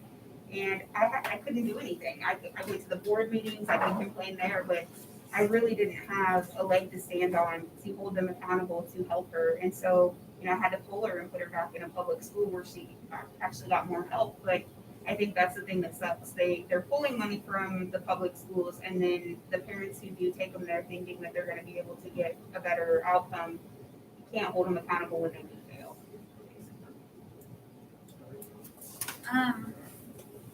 I have a question about that.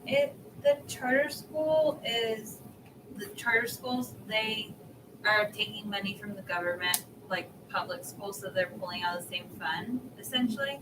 But do charter schools have the same autonomy as like a private school where they can be like a faith-based school and things like that?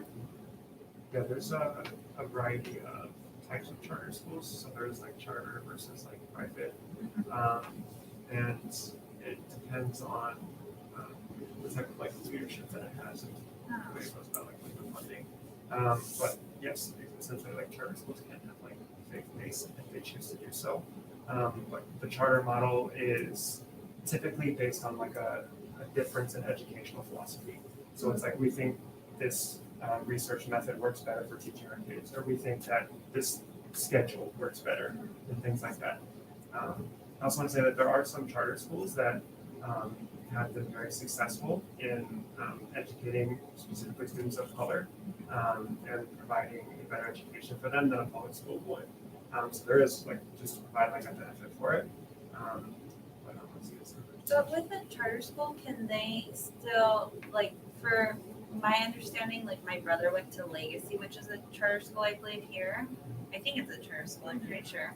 But they don't, it's not like they'll bus you into the school. You have to have a ride there. So it's like, to me, I know tons of kids that I grew up with in my neighborhood that their parents didn't even own one car, let alone, 2 cars for one parent to be taking them to school and one parent to be going to work. I mean, if they're lucky enough to have 2 parents in the home. So it's like, there's so many financial and I guess economic barriers for education in that way. And I know when my brother went there, he did a lot better in the charter school at Legacy, but because my family doesn't have like a ton of money, he felt kind of like an outsider because he couldn't like keep up with the Jonases or I guess keep up with the Kardashians now. So it's like that's where it comes from. Okay. So I feel like there's a lot of like financial barriers that even if you can get a ride to those schools, it's like, do you really fit in? Do you feel like you belong there? Are there people that look like you? It's not fair, and I don't think it's. I mean, this is just my opinion, but I think it's wrong for like government funding to be taken from a public school to go to a charter school that could potentially be like pushing certain views and beliefs on children. I think that's really wrong. Yeah. But that's just me. There are differences also between charter schools that are publicly funded versus privately funded as well. So that would have a difference. I'll do some research. Yeah, me as well. No, thank you for bringing up that like lack of access because that's huge when people talk about like vouchers and things like that. That is a big issue they don't talk about. My sisters go to a charter school. It's called Odyssey. I don't know if people are. It's pretty common here, but like the thing is with Odyssey, I think it's a little weird because they go one day to the actual building, and the rest is all homeschool. And I'm not gonna lie, my parents like don't have money like that, so like my sisters have to share a laptop, and it's a pretty crummy old laptop. Like it used to be mine. So I think it's great because like they're getting better education in a sense, but it really sucks for those kids who don't have the resources. Like they get in a great school, but they don't have the resources. And then when you try to get a laptop for the kid used from the school, you have to wait on a waiting list. So it's kind of like it has its ups, it has its downs. But if we're being honest, like those schools are kind of more on the side for like the kids who have the funds, who have the resources. And I'm not gonna lie, most of the kids who go to that school are rich and are white.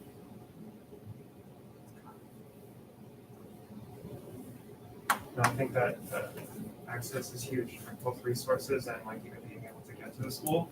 Because people say, oh, well, privatization. If you're not happy with how public schools work, then you can just go to a private school, and that's a huge argument right now. But people aren't thinking about those barriers and those lack of access points. So that's huge, especially right now. How can we address the issue of teacher retention and thinking about how that is the barriers that education for our students? Right, teacher retention, do you mean keep the teachers in the schools? I would say the thing I think that would help is number one, just paying our teachers their worth. Number one, and then number two, like the gentleman on the video said, what he was trying to touch on was a sense of community. It's not just about the 9 to 5. You know, I show up to the games, you know, engage with the kids, to show a sense of community, to show that, hey, there is someone here for you. Like, I'm not just here on the clock. I think that'll help. That's just me. I think it's two things that I think are important for the retention are one, the money. I mean, like, we're spending all this money to get security and get metal detectors in the school, et cetera, but we're not paying the teachers appropriately. We're not giving them supplies. I know I was very shocked when I first moved here. The public school my kids went to, they didn't have computer paper. The teachers couldn't print resources. They were telling the kids to handwrite the worksheet. They put it up on the thing, and now you handwrite this worksheet down on your own paper that you guys bring in because I don't have it. I don't have extra pencils. I don't have anything for you because we don't get it from our school. And I think so that's a big part, making sure they have the resources. We don't expect these cops to go buy their own military equipment. We supply it, right? So why should the teachers have to bring their own equipment to teach successfully and then get paid crap on top of that? So that's one thing. And then I think the other thing is just giving the teachers, like you said, autonomy to be able to teach. Teachers go to school, they learn, they come up with creative ways to teach these things. They're the experts in that, but yet it's admin and people like Betsy or whatever, who are passing down these standardized things. You have to teach this and you have to teach it in this time frame and you have to teach it this way. And it takes away their ability to be creative in the classroom and teach to the child versus, they're just teaching the same way to everybody versus being able to say, well, these children learn this way, this child's learning this way, I'm going to teach it to them the way that they learn, and make it fun for them. I know when I was in middle school, certain classes were fun. We learned in really cool ways. My kids have never once came home and said that they learned in some of the cool ways that we learn. It's all just sitting at a desk doing boring stuff. And of course they're not retaining it, So I think those two things are big for me. Why is it that,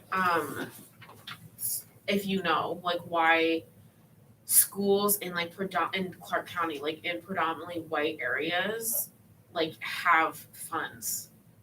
Like, is that from the state or is that why is I don't understand, how can that be allowed? You know what I mean? That these schools have all of these funds and they don't run. I've never run into a problem because I'm very fortunate. I lived in a really predominantly white area when I was growing up and we never came into problems with that. We always had materials. So if anyone knows, please let me know.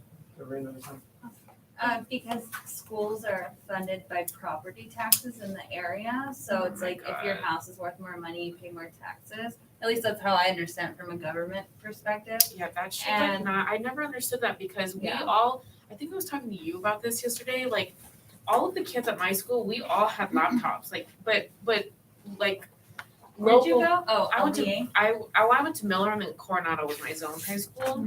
And Bob Miller, we had Europe trips. Teachers would go on Europe trips with the students and I know. They're poor. And the EF tours that we would go on, CCS didn't pay for it, but they got to go for free because they're educators. And the reason why they could go for free is because all of these parents could afford a $4,000 trip. I've been on 4 trips. And all these teachers get to go because they have 90 kids sign up. And we get local companies or Google to give us Chromebooks, but we all have laptops. It's we don't need this, but you guys are a blue ribbon school. Here you go, here's all of this stuff that we're gonna give you. And when I went back to school and saw all of this stuff that they got, I'm why do you guys need any of this? Yeah. You have everything that makes me really mad. Well, back in my day, we had to lug those 2 really thick books home and back to school. Yeah. We didn't have 2 sets in the classroom. And I remember regretting so much getting the single pull strap backpack and dragging that bag home because I'd walk to and from school, obviously. So, honestly, I've said this a million times in this room, but it's people live in 2 different Americas, seriously. Yeah. Listen to Tony and then Sierra, and then we'll close out with the other. I know the couple schools that my kids have been to here, what I heard administration say over and over again, based on emails they would harass us parents with, is that their funding was based on attendance and also test scores.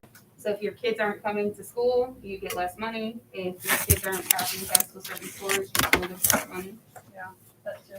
I know when I left when I was about to leave high school, that was when they started like the guinea pigs of like the standardized testing. Oh, yeah. So I know like me and a whole bunch of other people just like would answer B for everything. You had to do the proficiency? Yeah, Oh, but we yeah. were never, but we set the like average for it. So like I literally, I like, Thank I you. was Lucky, lucky, like- like I was looking at it, I didn't have to do anything, but I'm like, this is so stupid, like No we wonder didn't I learn failed. anything. And so, like, I would read some of these questions and I'm like, I don't know. Like, was I supposed to go home and like learn this myself? Like we did not learn this in No, school. because the proficiency tests, let me tell you a little secret on that. This is why I'm so glad they went away, okay? When those kids go to ninth grade here in Clark County, you're taking either pre-algebra or, geometry, okay? Most of that proficiency exam, okay, here's the crazy part, okay? We take this test, we're supposed to take it when we're in 10th grade. Most of that stuff is calculus and trig. When do you learn that? 11th or 12th grade. How are you? How are you supposed to pass this test if you haven't taught the curriculum yet? That's why that system was made to fail. That's why I'm glad those are proficiency. Yeah, they came actually with the worst kind of test. I know that some of the high schoolers, well, after I left, when I kept in touch, they came up. I don't know what's the name of the standardized test now, but they make it to where you have to take it at least twice a year. So you have to take it multiple times now, and they compare the scores, and now those scores will determine whether or not you will graduate. I don't know if they took it out recently, but I remember that after I almost failed one of my proficiency tests, it was freaking science. I hated it. But I remember that they took out the proficiency test, and all of us were like so pissed because some of the people who were graduating from my class couldn't graduate because of the test, and then they took them out. Oh, yeah, I had Yeah. that. I remember kids that had that. That's horrible. Yeah, and they were still passing with all of like their grades, but like because of the stupid standardized test, they couldn't graduate. Right. And I remember that that's what they were doing, at least for like the generation. Like they were supposed to take 2 standardized tests within the school year. And I know that for Cimarron, like you're like having laptops in school, we're like we're lucky. We have like the old 2007 like desktops. And not even that, like it's gotten so bad to the fact that we don't even have textbooks. We have to share a textbook with people. My kids here, they didn't even have lockers, so they had to have a textbook that they had to share. They couldn't bring it home, so they couldn't do homework at home because you couldn't bring a book home. And then they couldn't have lockers because they were like, what are we gonna do? They don't have like any books to carry around, so why should they have a locker? They just don't bring anything to school with you, basically. Like. But to add on to what you were asking about, it comes down to the politics of it. Like where you guys are, because were you coming? Okay, so you're in like Henderson. So it's the politicians about it. Like you see those billboards about district blah blah blah, district this and that. They contribute to the funding to schools and for the property and everything like that. That's why you guys are set, but the thing that we need to do in our poor communities, we need to see who's running those billboards and do our homework because they are what makes our streets get repaid. That's what pisses me off. Our streets get repaved every like 4 years. I'm like, why do we But need? then I'm driving over Exactly. I don't understand. That makes me so Well, upset. there's also like a misunderstanding, I think, in government and like how allocating funding works is like, I have to explain this to people all the time, and I agree. It's in Henderson, it's all the time. Like Water Street is a shit show all the time. But there's a lot of grants and money that comes from the state or the federal government, and it's called like a block grant. So it's like money that's allocated for street beautification. So it's only this money you can use for stuff related to making the streets look nice. That means like stop signs and roads and flowers and all that shit we don't really need when we need like education. So it's like those grants or like that money that's allocated that way, if they don't use all of it, which means repaving the roads like 60 times, then they'll lose it. Like there's a lot of ways that happens. So I think another part of the puzzle, like I agree voting. I'm like always vote. I volunteer, I campaign, like I help as much as I can with candidates that I believe in. But most people, I'd say the majority, even me, I don't have a full understanding of it, but like most people don't know how like the budget works. They don't know what the deficit is. They don't know how the allocation process works. They don't know what lobbying is. Like that's a huge problem too, is that our education system doesn't teach us that. So most people don't know that, you know. But I'm happy we're all here learning from each other. And another point of consideration too is being in Title I schools. Title I schools are schools that have a higher population of students who are on free and reduced lunch because economic or income level they're not able to, they need that free lunch. But working in a Title I school, I was actually surprised at the amount of funding that we did get, both through grants and through the district, that extra funding being Title I, because we actually did have one-to-one iPads, and then we started getting Chromebooks and things towards the end of the year. So that was interesting to me, but also it's how that funding is used and how those things are used. And just as like a way to close out the conversation and a way to think about it moving forward is that stuff is going to do nothing if the teachers are not prepared enough to teach the students. And if they're still biased with the teachers, they're not gonna be able to teach them how to use the right things on that laptop. And if teachers aren't going through bias training, they're not able to, those kids are gonna be out of the room before they're even able to use that laptop. And so none of that stuff matters if we're not addressing the funds in the right way. And so just considering like the idea of more mental health awareness in schools and proper diagnoses and actually having the right people in positions where we have a social worker on campuses and things like that, and using all those steps as a preventative before we even need to get discipline involved. And when discipline is involved, how do we change that discipline in order to make it more transformative and restorative for the student? So all of that to consider, especially when we talk about like simple phrases like defund the police.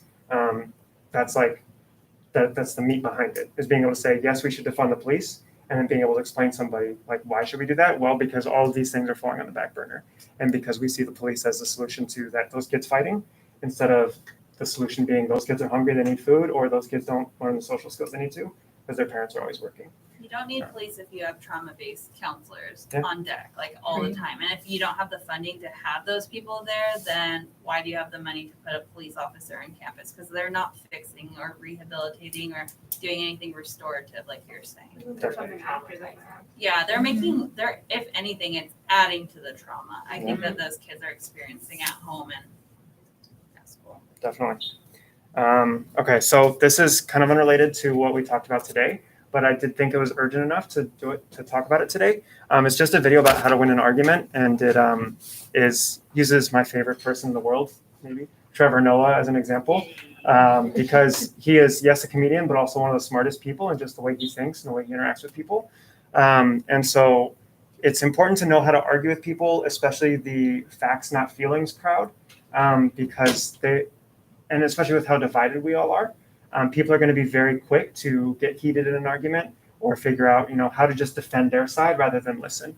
And so, especially for a lot of us, where we're trying to have these discussions with our friends or with our family members who don't understand, especially us white people in the room, and needing to have those conversations with relatives, it's important to know how to do that in a way where it's actually going to be constructive and not just, immediately, well, that idea is stupid on that side and that idea is stupid on that side. And there's no productive dialogue happening. Okay, thank you. Sometimes arguments can get heated and spiral out of control. How about more than a billion people who aren't fanatical, who don't punch women, who just want to go to school? Wait a second.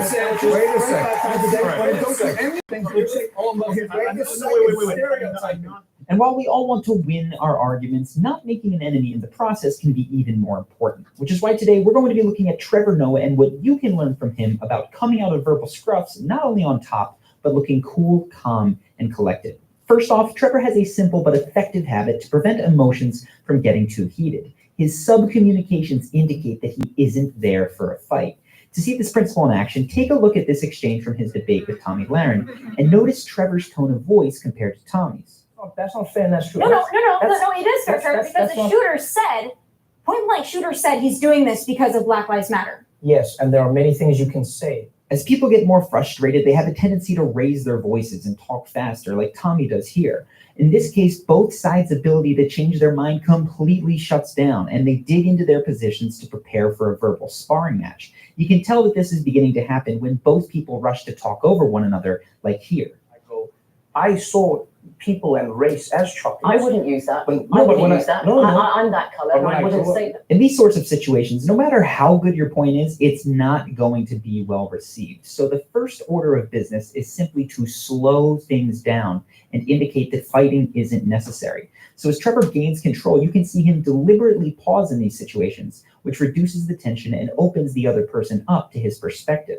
But when I wouldn't grew up, say that, listen, but- when I grew up, I believed that all people were chocolates. A very basic but tried and true method when this starts to happen to you is simply to take a deep breath as you are about to speak. It helps to slow things down tremendously. Now, another key element that indicates Trevor isn't looking to fight is his inflection. In last week's Harvey Specter breakdown, we talked about how a downward inflection can be a powerful tool when you're giving commands, and that may have given the impression that upward inflections are somehow bad. This is definitely not the case, though. In fact, upward inflections are excellent for de-escalating conflict because it reassures others that you're not commanding them or trying to control them, which is what gets most people upset in arguments in the first place. Because you're the first person I've met who said this. I've seen this message online. I'm not labeling you as the bad person.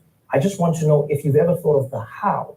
That's all I want to know. The last key piece you see from Trevor about subcommunicating that you're not there for a fight is simply the ability to crack a joke. It might seem counterintuitive to slow down the flow of debate with moments of levity, but this actually makes you more persuasive since you're subcommunicating that you are on the same side as someone when you can laugh with them. Now, there's obviously tons of ways to crack jokes, but it can be as simple as misinterpreting a word, like here. And then I got closer to the campaign and I started seeing some of the things he was saying and I started seeing the effect he was having on people and the things that he was saying that was touching people and making them He was feel like touching they... people. Yeah, he was. He really was. Or just about any argument, you can just poke fun at the fact that both sides typically want to demonize one another, like here. And so you one of the good ones. Cracking jokes like this will help release some of the tension that comes when you're debating fiercely held beliefs and hopefully move you towards a more constructive outcome. However, keep in mind that if you are going to make jokes, you need to also be willing to take a joke and to laugh at it, even when that joke targets your side, like here. So partially crazy. Well, hey, that works in Washington. You got Bernie. This should give you a good base of sub-communications, but the literal words that you use are important too. And that's why the next point is that whenever possible, ask questions instead of making statements. The reason this is so significant is that questions tend to come across as less confrontational than statements, provided that they're not provocative, accusatory questions. Now, there's two general kinds of questions that Trevor uses. First, you see genuine questions aimed at better understanding the other person's viewpoint. Again, note the upward inflection in this next clip that indicates he's seriously curious. And now I would like to know from your side, genuinely, as someone who's won, do you believe that Donald Trump will follow through on his promises? The goal of these type of questions is to fully understand the opposing position. So many people get into debates with the straw man of the person that they're debating, assuming that they believe things that the Democrats believe, or Republicans believe, or Christians believe, or atheists believe, or whatever. You must recognize that you do not know any individual's beliefs simply by knowing one of their affiliations. You need to get to what they believe as an individual, and genuine questions are the only way there. To make sure that you're actually understanding someone correctly, a fantastic tool is to try to state back to them their own beliefs in your words, and to not proceed until they confirm that you've actually got it. You see this right here. I was saying that populism, both on Trump's side and on the left, there's a danger of that hurting America's. That's right. But look, there's nothing wrong with a little populism. Keep in mind, though, it's not simply about using the word "so you're saying" and then putting words in the other person's mouth. We saw that in the Jordan Peterson, Kathy Newman debate, that you need to make a genuine, good faith attempt to rephrase the other's position, not like you see here. You're saying that we should organize our societies along the lines of the lobsters. Now, once you have a good grasp of someone's beliefs, you can begin to ask the second main type of question, questions that probe for inconsistencies in beliefs in a non-accusatory way. A very recent interview with the Republican Senator Rand Paul has a few great examples of this from Trevor. Two people do a bad thing, does it cancel each other out then? I'm saying that most people go, look at what happened in Venezuela, socialism. Then I go, does the corruption not count at all? You know, to credit default swaps, that's capitalism running rampant. That's people going, you can buy a thing that doesn't exist and nobody understands it and you don't have to regulate it. And then all of a sudden the markets crash, people lose their houses. Isn't that also capitalism? This questioning style of conversation is known as the Socratic method, and it's the reason that Socrates is the most famous philosopher ever. So use it. It works incredibly well. In short, you're first attempting to understand people's positions as best you can, and then frame your disagreements in the form of questions. That gives the other person a chance to respond without feeling cornered, and it makes them much less likely to be offended. Moving on to the next point, let's have a look at what to do when the positions are reversed, and you're the one who is having your beliefs challenged, but let's say it's in a way that you feel is unfair. Your main goal here is to confidently defend yourself without coming across as antagonistic, and there is a surprisingly effective way to achieve both at the same time, and it's something that I like to call yes, but. Now, you've probably heard of yes and, where you agree and then build upon someone's statement in order to develop on a joke, like in improv comedy. In an argument, the same principle of finding agreement is very important. The only difference is that you're going to follow your agreement up by showing where you disagree. That's the but part. Now, for instance, in this next clip, Trevor says yes, that he is splitting hairs, but then goes on to say why that's the right thing to do. Take a look. Well, we're splitting hairs here. No, but that is exactly what we should be doing. Because what you're doing is creating. I'm not sure I You're would. creating I'm not racial sure I jokes. would say No, you're what creating you monoliths. It may seem subtle, but finding any area of agreement can be critical to moving forward without making enemies. People's egos get tied up in their arguments, and oftentimes when you rebut someone completely, they feel personally attacked, even if your position is perfectly logical. So find a way to validate them by saying yes to something about them or their argument. It can be recognizing the value of one part of what they said. I know, I'll give you that. I'll give you that. That was that's pretty. It's nice to hear somebody say that. The religion is not the problem. He's crazy. Or when you think nothing they've said makes sense, simply recognizing that they probably have positive intentions and believe what they're saying can be a really great way to move forward. Here's my thing. Like, all these points that you make are great, and I do believe that you believe them, and I don't believe anyone is actively trying. There are a few people who are trying to be bad from their point of view. But when I look at what you're saying. Now, in order to do this technique effectively, you need to know specifically where you agree with someone and specifically where you don't. So identifying hidden premises is critical. Hidden premises are unspoken assertions baked into a question or a statement. When someone creates an argument that feels wrong, but you can't quite explain why, sometimes that's because you can't find the hidden premise. And sometimes it's because you're experiencing cognitive dissonance, but we'll leave that for another video to focus on the hidden premise. Here's one quick example. See if you can spot it here. What do you say to people who say, like, the Daily Show can be an echo chamber? Did you catch the implied hidden premise? It's that being an echo chamber is a bad thing, something that you shouldn't be. So watch how Trevor responds. Everything is an echo chamber. I think that's a term that people use to try and justify what a group of people are saying in and amongst themselves. I think for myself, you will always have an echo chamber because people who watch your show are people who like your show. This is a perfect example of yes, but. In this instance, by saying, yes, The Daily Show is an echo chamber, he's validating Charlemagne, but then saying that it's natural to be so, he roots out that hidden premise that it shouldn't somehow be an echo chamber, and that way he is able to agree but defend himself elegantly. And we discussed this topic further in our Ben Shapiro video if you'd like to play this game a few more times, but for now, let's get to the mindset that ties all of this together, because everything in this video can move from a simple technique to a natural way of being if you adopt new mindsets. And there are 3 keys. First off, in every argument, you are not necessarily right. And this is especially true if you've never amended your belief system, be it political, religious, or otherwise. In those cases, chances are you're operating from conditioning. So genuinely trying to understand other perspectives can help you towards a more accurate view of the world. Now, this is obviously very hard to do because your ego gets involved. So the second key mindset is that adjusting your beliefs, changing your mind in the heat of an argument, does not diminish you at all. As my freshman year philosophy teacher said, the goal of argument is not to be right, it is to get it right. So be proud of yourself when you change your beliefs in accordance with new evidence, even if you technically lost an argument for it to happen. Now, third, if in fact you've taken the time to understand the other person and they're still wrong, it's almost never because they are evil. It's because they are somehow ignorant.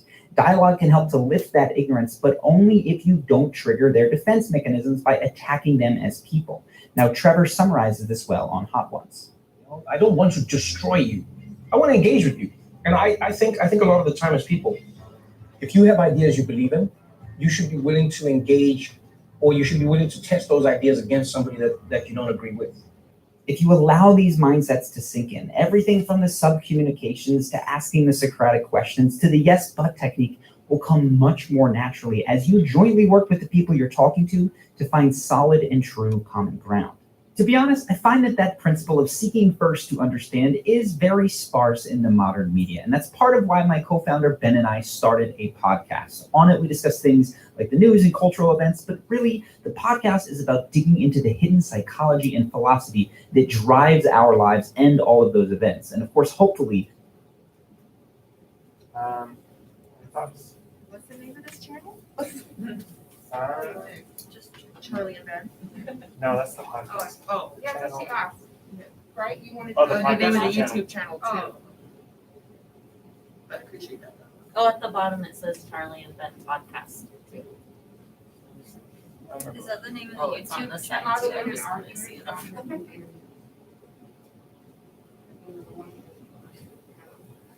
Let's get that channel going.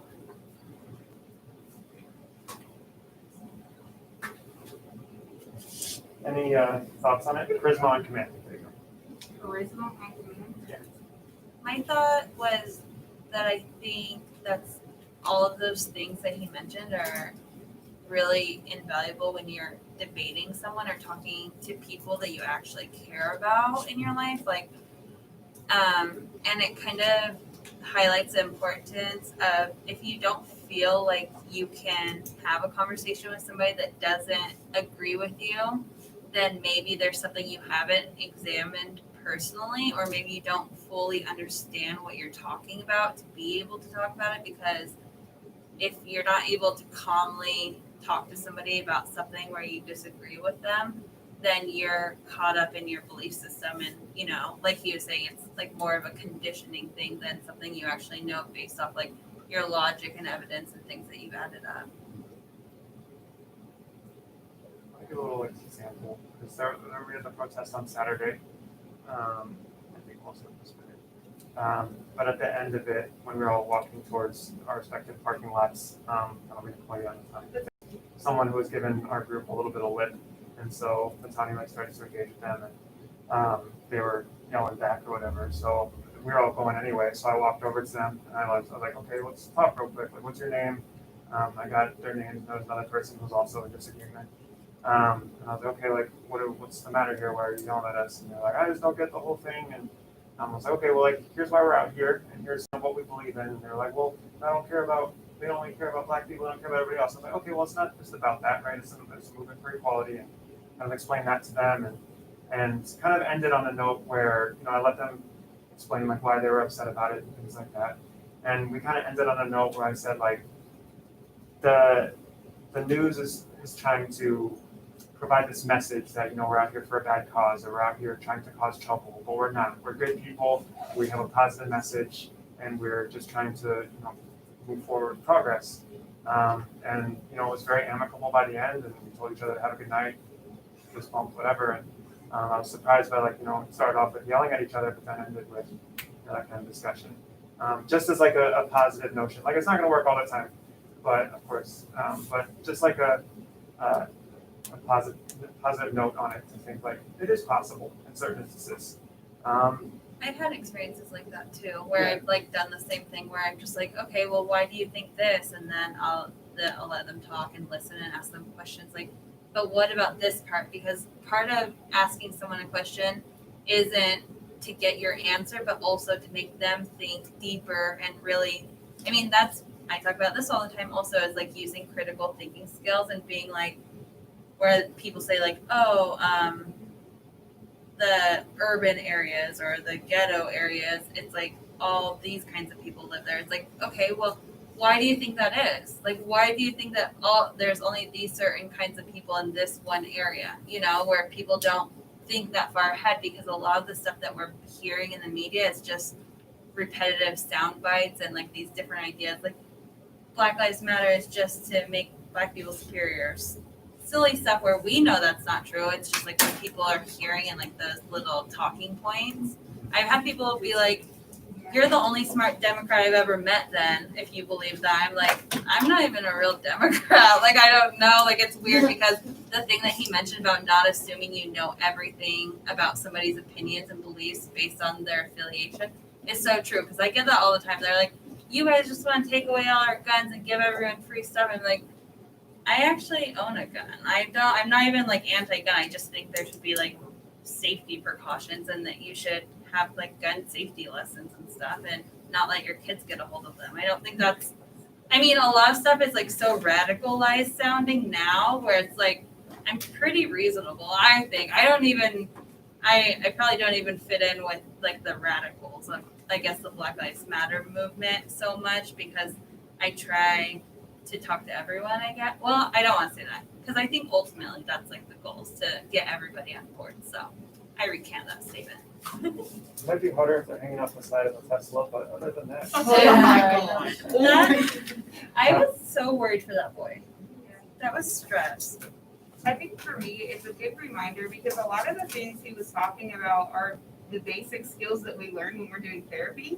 And I'm good at that when I'm doing therapy, but when it comes to things like this that I'm passionate about, all of that training goes out the window. And I don't. I've literally cut people off. I'm like, no, you're wrong. There's room to wiggle. There's a right and there is a wrong in this. It's not a matter of opinion. And I like just get so dead set on that I forget. And then I alienate people that probably could eventually be brought to our side if I were to take some time to hear them out and kind of call out some of the discrepancies and things like that. So it was a good reminder for me. And I think I want to add to what he said is just like body language. So just making sure you have that little bit of body. If you're crossing your arms or facing a certain way or doing certain things with your face, you're going to turn them off as well. And so just making sure you keep that same vibe going with your body language. Can I ask you a question? Mm-hmm. Can I ask her a question? Sorry, I don't know. I'm not trying to disrail this whole thing, but do you think that the reason why you have a hard time, I guess, remaining like calm or whatever you want to say, is because you actually have a dog in this fight? You know, like your kids are of mixed race, or do you think it doesn't have to do with that anymore? No, So just because you're so passionate. I think I was like this in middle school and high school as well, and I didn't even actually know anyone. Like I didn't know a Black person until I was an adult. Oh, like wow. I'd never met anybody face to face. So I think for me, I was the same way in middle school and high school. I fought with my brothers about it, things like that, about racial things and systemic racism, things like that. But so yeah, no, I don't think it's because of that. I was like that for a really long. I still can be like that where I just can't even hear. I'm just like, for certain people, I just don't have the patience, and I'm tired as fuck of like arguing with people about it because I'm just like, I did say something that was kind of like opposite of like what we were just talking about, and you called me out on it. Actually, challenged me when I said that Charlemagne the God said, if you don't understand like what Black Lives Matter is about now, it's because you don't want to, and you're choosing not to. If you don't get it by now, it's because you don't want to. And I agreed with that, but then I'm also like, yeah, there are people that legitimately have never met a Black person in their life, and all they know is what they see on TV and in the news, and like it's not an excuse because we have options now, especially with the internet. But I don't know. I do think you can catch more flies with honey than you will with vinegar or whatever that saying is. Yeah. I just want to add that I want to say that a lot of people that don't understand, it's always inherited too. Yeah. So I think that's where we have to like kind of recognize like people's mentality sometimes, because I have friends that might have grown up in places that their mentality is like from like the open city or like a maybe even like a smaller city, like they just don't see it. They don't get it. And they don't see like the movement as something positive because they're just like super confused as to what's going on. But then again, they don't want to actually like investigate themselves. Yeah. On the internet. They don't have like that need for the knowledge to try and understand. And it might not be like Yeah. even like something in the community that is present, because I know people that live in Arizona where this whole thing is like non-existent. Right. It's like Black Lives Movement is not existent in like smaller towns. Mm-hmm. Respectful of space real quick. How are y'all doing on time? Oh, we're doing good. I just want to kind of tie it back to the original videos we were watching about the education system and how it teaches to the test versus teaching critical thinking and kind of, you've mentioned that people are lacking critical thinking skills when you're having those conversations. And kind of as you were speaking, it reminded me that, even though my children are biracial, there's certain businesses I don't support. And I will not spend any money there, nor will I allow my children to spend their money there if they're in my care. Whereas their dad, he feels differently, and he doesn't believe in boycotting a lot of businesses. So, for example, they were with him over the summer, and he offered to take them to one of those businesses. And my oldest, she said, "Mom doesn't let us spend money there." And he said, "Well, baby, I understand that your mom feels very strongly about that, but you can make your own choices." And she said, "Yeah, but Mom has a good reason." And he was like, "Well, that doesn't. There's going to be millions of businesses that think differently than you do. That doesn't mean that you're going to boycott them all." And so she was telling me that story, and I told her, I said, "You know what? I'm glad you brought that to my attention, because I do, from what you're telling me, it does sound like you're just doing what I tell you to do. And I want you to know that just because I want to boycott somewhere, because I believe this way, if you don't believe in that, that doesn't mean that you have to do that, And so I changed my mind. I was like, you know what? If you want to spend your money there, fine, spend your money there, because it is your right, your choice. You get to think critically, and if that's what you want to do, you can. But first, hear me out, and here's my rationale, and then go look up the opposing thought process and decide where you stand." And I think that that's one impact that all of us can make, is just teaching those around us, especially the youth, to think critically and decide where they stand and why they stand there. Yeah, and from a young age. Yeah. That just reminded me of at a point during the video they were talking about the school to prison pipeline, and like that one teacher saying how she tells kids oh, someone calls you boy, you need to go and tell them that that's not okay. And I think a huge problem I have with our current education system is that it doesn't teach children to advocate for themselves properly. And that leads to so many other issues, because there's so many things that kids need to hear, no means no. That is such a simple thing to teach children, and not making kids ask to go to the bathroom. Why? There's so many kids, so many people that are adults now that they have anxiety. They don't want to get up in front of the class and say, "I need to go to the restroom." That's just, I don't know. I just cannot stand the fact that we can't give our kids a sex education until a certain age, and even then it's very, very abstinence based a lot of the time. So it's one, we're not teaching our kids to advocate for themselves, so they never build that skill unless their parents teach them. And then poverty is another thing. If your parents are working 2 and 3 jobs just to keep the lights on, then they're not going to be able to have that time with their kids to really be okay, this is why this is wrong. This is what you should do if you feel uncomfortable, this and that. And to be able to stand up to adults, and teaching kids that not every adult is correct. You're allowed to disagree with adults. Adults can't say do this and you have to do it. It's no. But oftentimes the school teaches them opposite. If those kids exactly. were to go in there and say, "Hey, please don't call me that," they probably get written up in a lot of schools. Exactly. Well, that's what they teach them. And if the child is chooses to and is capable of going to college, then they're starting out in the real world, not having that voice for themselves. And I know a lot of girls who were put in situations by professors in college to get a better grade or to get more time on an assignment. And when they were talking to me about that, I was shocked, because I know these people, I've known them for a long time, and I would never think of them as that type of person. But then that's what it brought me back to, was they have always seen teachers, I respect them, I listen to them, I have to do whatever they say. They're here for me, to look out for me, so why would I not continue that in college? Yeah. Anytime you have an authority figure and then children, it's just this is a shit show. Yeah.